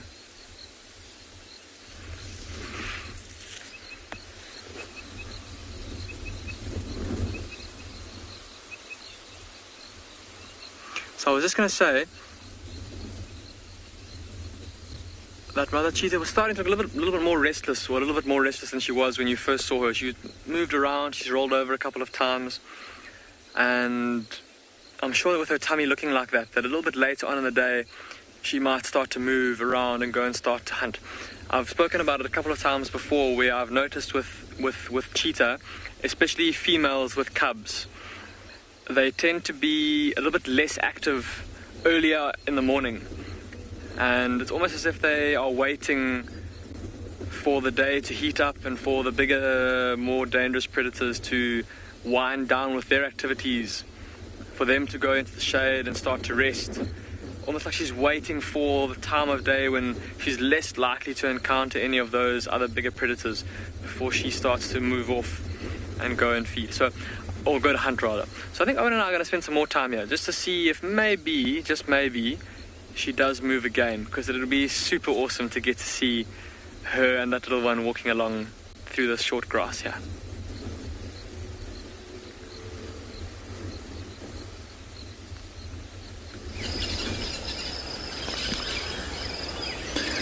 So the main event, the main draw card event has finished. The pale, slightly larger bullfrog seems to have been victorious. This is one of the other ones, I believe. I don't think it's the same one, but it's one of the other smaller ones. And they have now moved themselves, so they're all very evenly spaced around the edge of this waterhole. There's another one just over there. And you see this one's even lighter in color and even smaller. I think this is the one we saw the first time that I said had that green stripe on its head. Although I think it's moving from its juvenile plumage, from its juvenile colors to its full adult colors. And then there are a number of other individuals. And fights are breaking out sporadically. As they call, they try and entice the females. And the females should be in the center of this waterhole in the grass. And what the females will do is, in response to a male calling, they might be attracted. They'll come to the water and then they'll move towards the male, and then they'll dive under the water. And upon approach, these male frogs will all see her coming and they'll start fighting. Eventually, one individual will become dominant and claim an area, and the female will then surface close by to that frog. So she stays underwater to avoid all the conflict, and she'll surface near the large male bullfrog that is dominant and allow him to mate. And the fights are breaking out sporadically. See, this one here is calling now. And it seems when they call like this, it attracts not only attention from females, but also rival males. And then often there's a small fight that breaks out. And every single fight we see, the system is the same. They approach each other, they puff up their bodies, raise their heads up as high as they can, and then they start biting and throwing each other. There's a couple there having a fight. So they bite each other and they throw each other over their shoulders aggressively. And these fights can often result in death.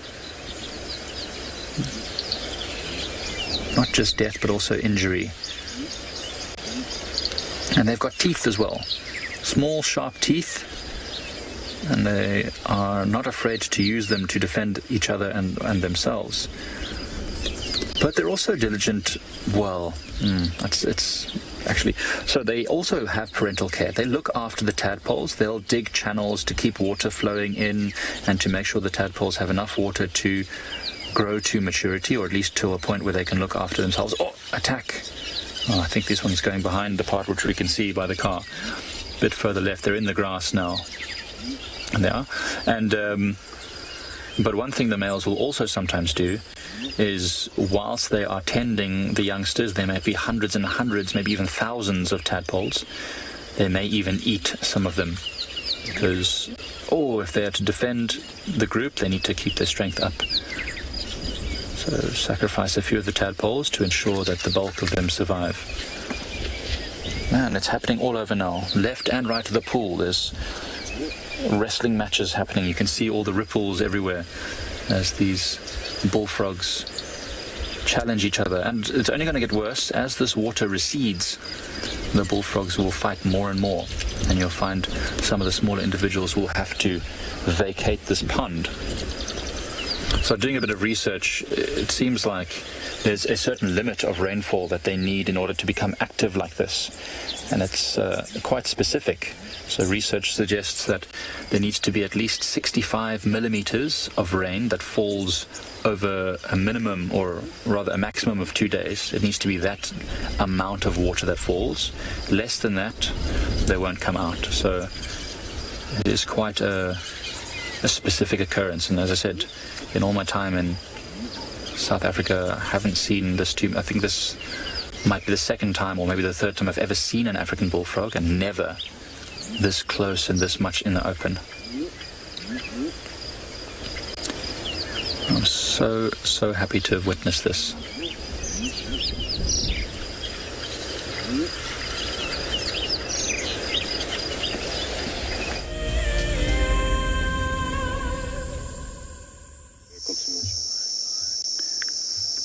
Welcome back to Tswalu. We are currently just enjoying views on the Koranenberg Mountains and a distant dune field that's right in front of us. The temperatures have increased quite dramatically over the last hour, and we can see that it's definitely have influenced animal activity at this moment. Most of the larger animals have all either moved into a shade, or some of the species have now started going underground, especially as the Cape foxes, which we wanted to view, seems to have gone into hiding and using the cooler underground burrow to maintain a more constant body temperature.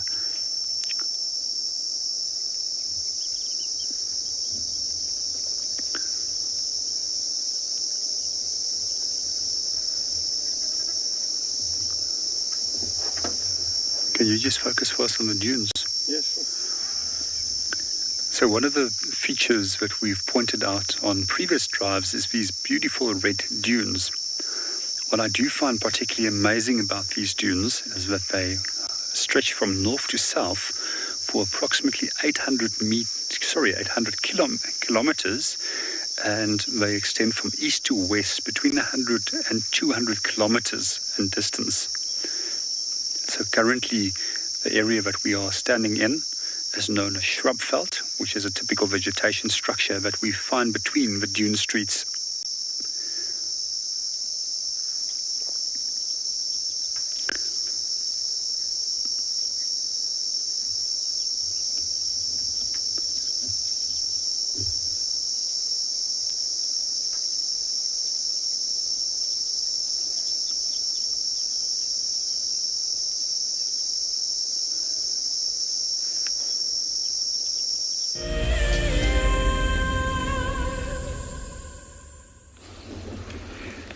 This mother cheetah has adjusted her position ever so slightly.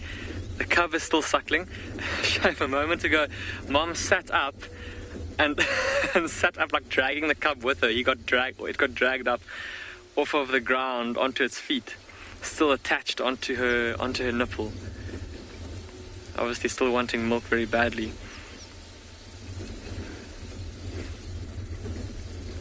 Again, Mom has been quite restless. She's been shifting around. That's, I suppose, typical behavior though of a cheetah.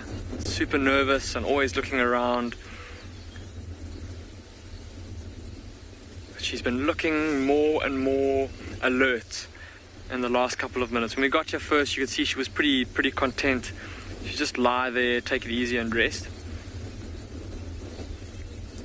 Maybe this cub suckling from her will be what finally makes her decide to get up. When she decides that it's enough suckling, maybe decide to stand up and start walking. She's in a bit of a belt of more open grassland that kind of runs from the southeast to northwest. Tony, you're asking if cheetah are good tree climbers. Tony, certainly not on the same level as a leopard. They don't have that same kind of locking wrist, or they don't have claws that they can stick, that they can their claws can't be protracted. They don't walk with them sheathed. The claws are out permanently, and so they don't have the same sharp claws to grip into the tree and then use them almost like ice picks to climb up the tree. They don't have the same upper body strength or just body strength in general that a leopard does to scale a vertical trunk. But they can certainly jump into the forks of trees and even run along. If there's a tree that's kind of slanting diagonally, they can run up the tree like that. Gain a bit of momentum with a bit of a run up and then run up. But see this marula tree here next to this female cheetah, so if she wanted to, she could definitely hop onto that lower fork, and then maybe if she really wanted to, she could maybe jump into that second fork. From there, getting down would be a bit of a challenge. She'd probably just jump out from up there. And that's definitely something that cheetah do, because with them often spending time in more open areas, and with them having such good eyesight, they often will want to try and gain a bit of elevation to scan, to look off into the distance to see if they can spot prey, spot danger. Oh, and I remember watching a cheetah a couple of months ago. Some of you may remember there was a mother cheetah with 2 male cubs, and we were following them through the open grasslands of the far southwest of the reserve, and she climbed onto a fallen marula. And she was looking in the distance, and it was probably about, I would say, 800 meters away that she was looking, maybe even closer to, maybe about 800 meters away. She was looking down into a valley where there was some impala on the hillside. And we said, do you think she can see those impala? They're so far away. And I thought, I don't know, it'll be interesting to see.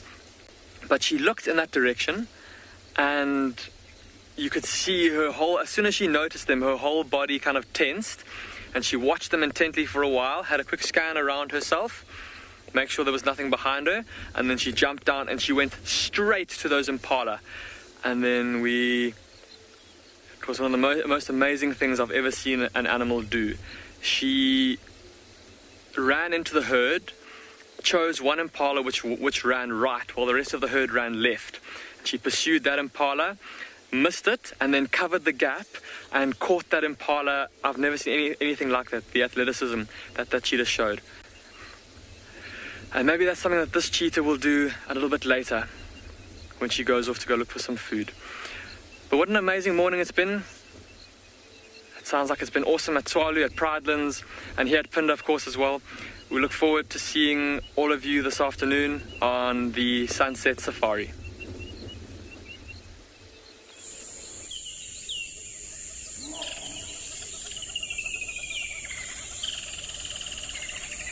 This program features live coverage of an African safari and may include animal kills and carcasses.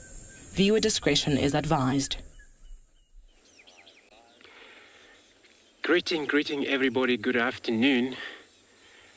Thanks for joining us this afternoon here at Djuma Private Game Reserve, where we're sitting with the elephants in a shade. At least they're in a shade.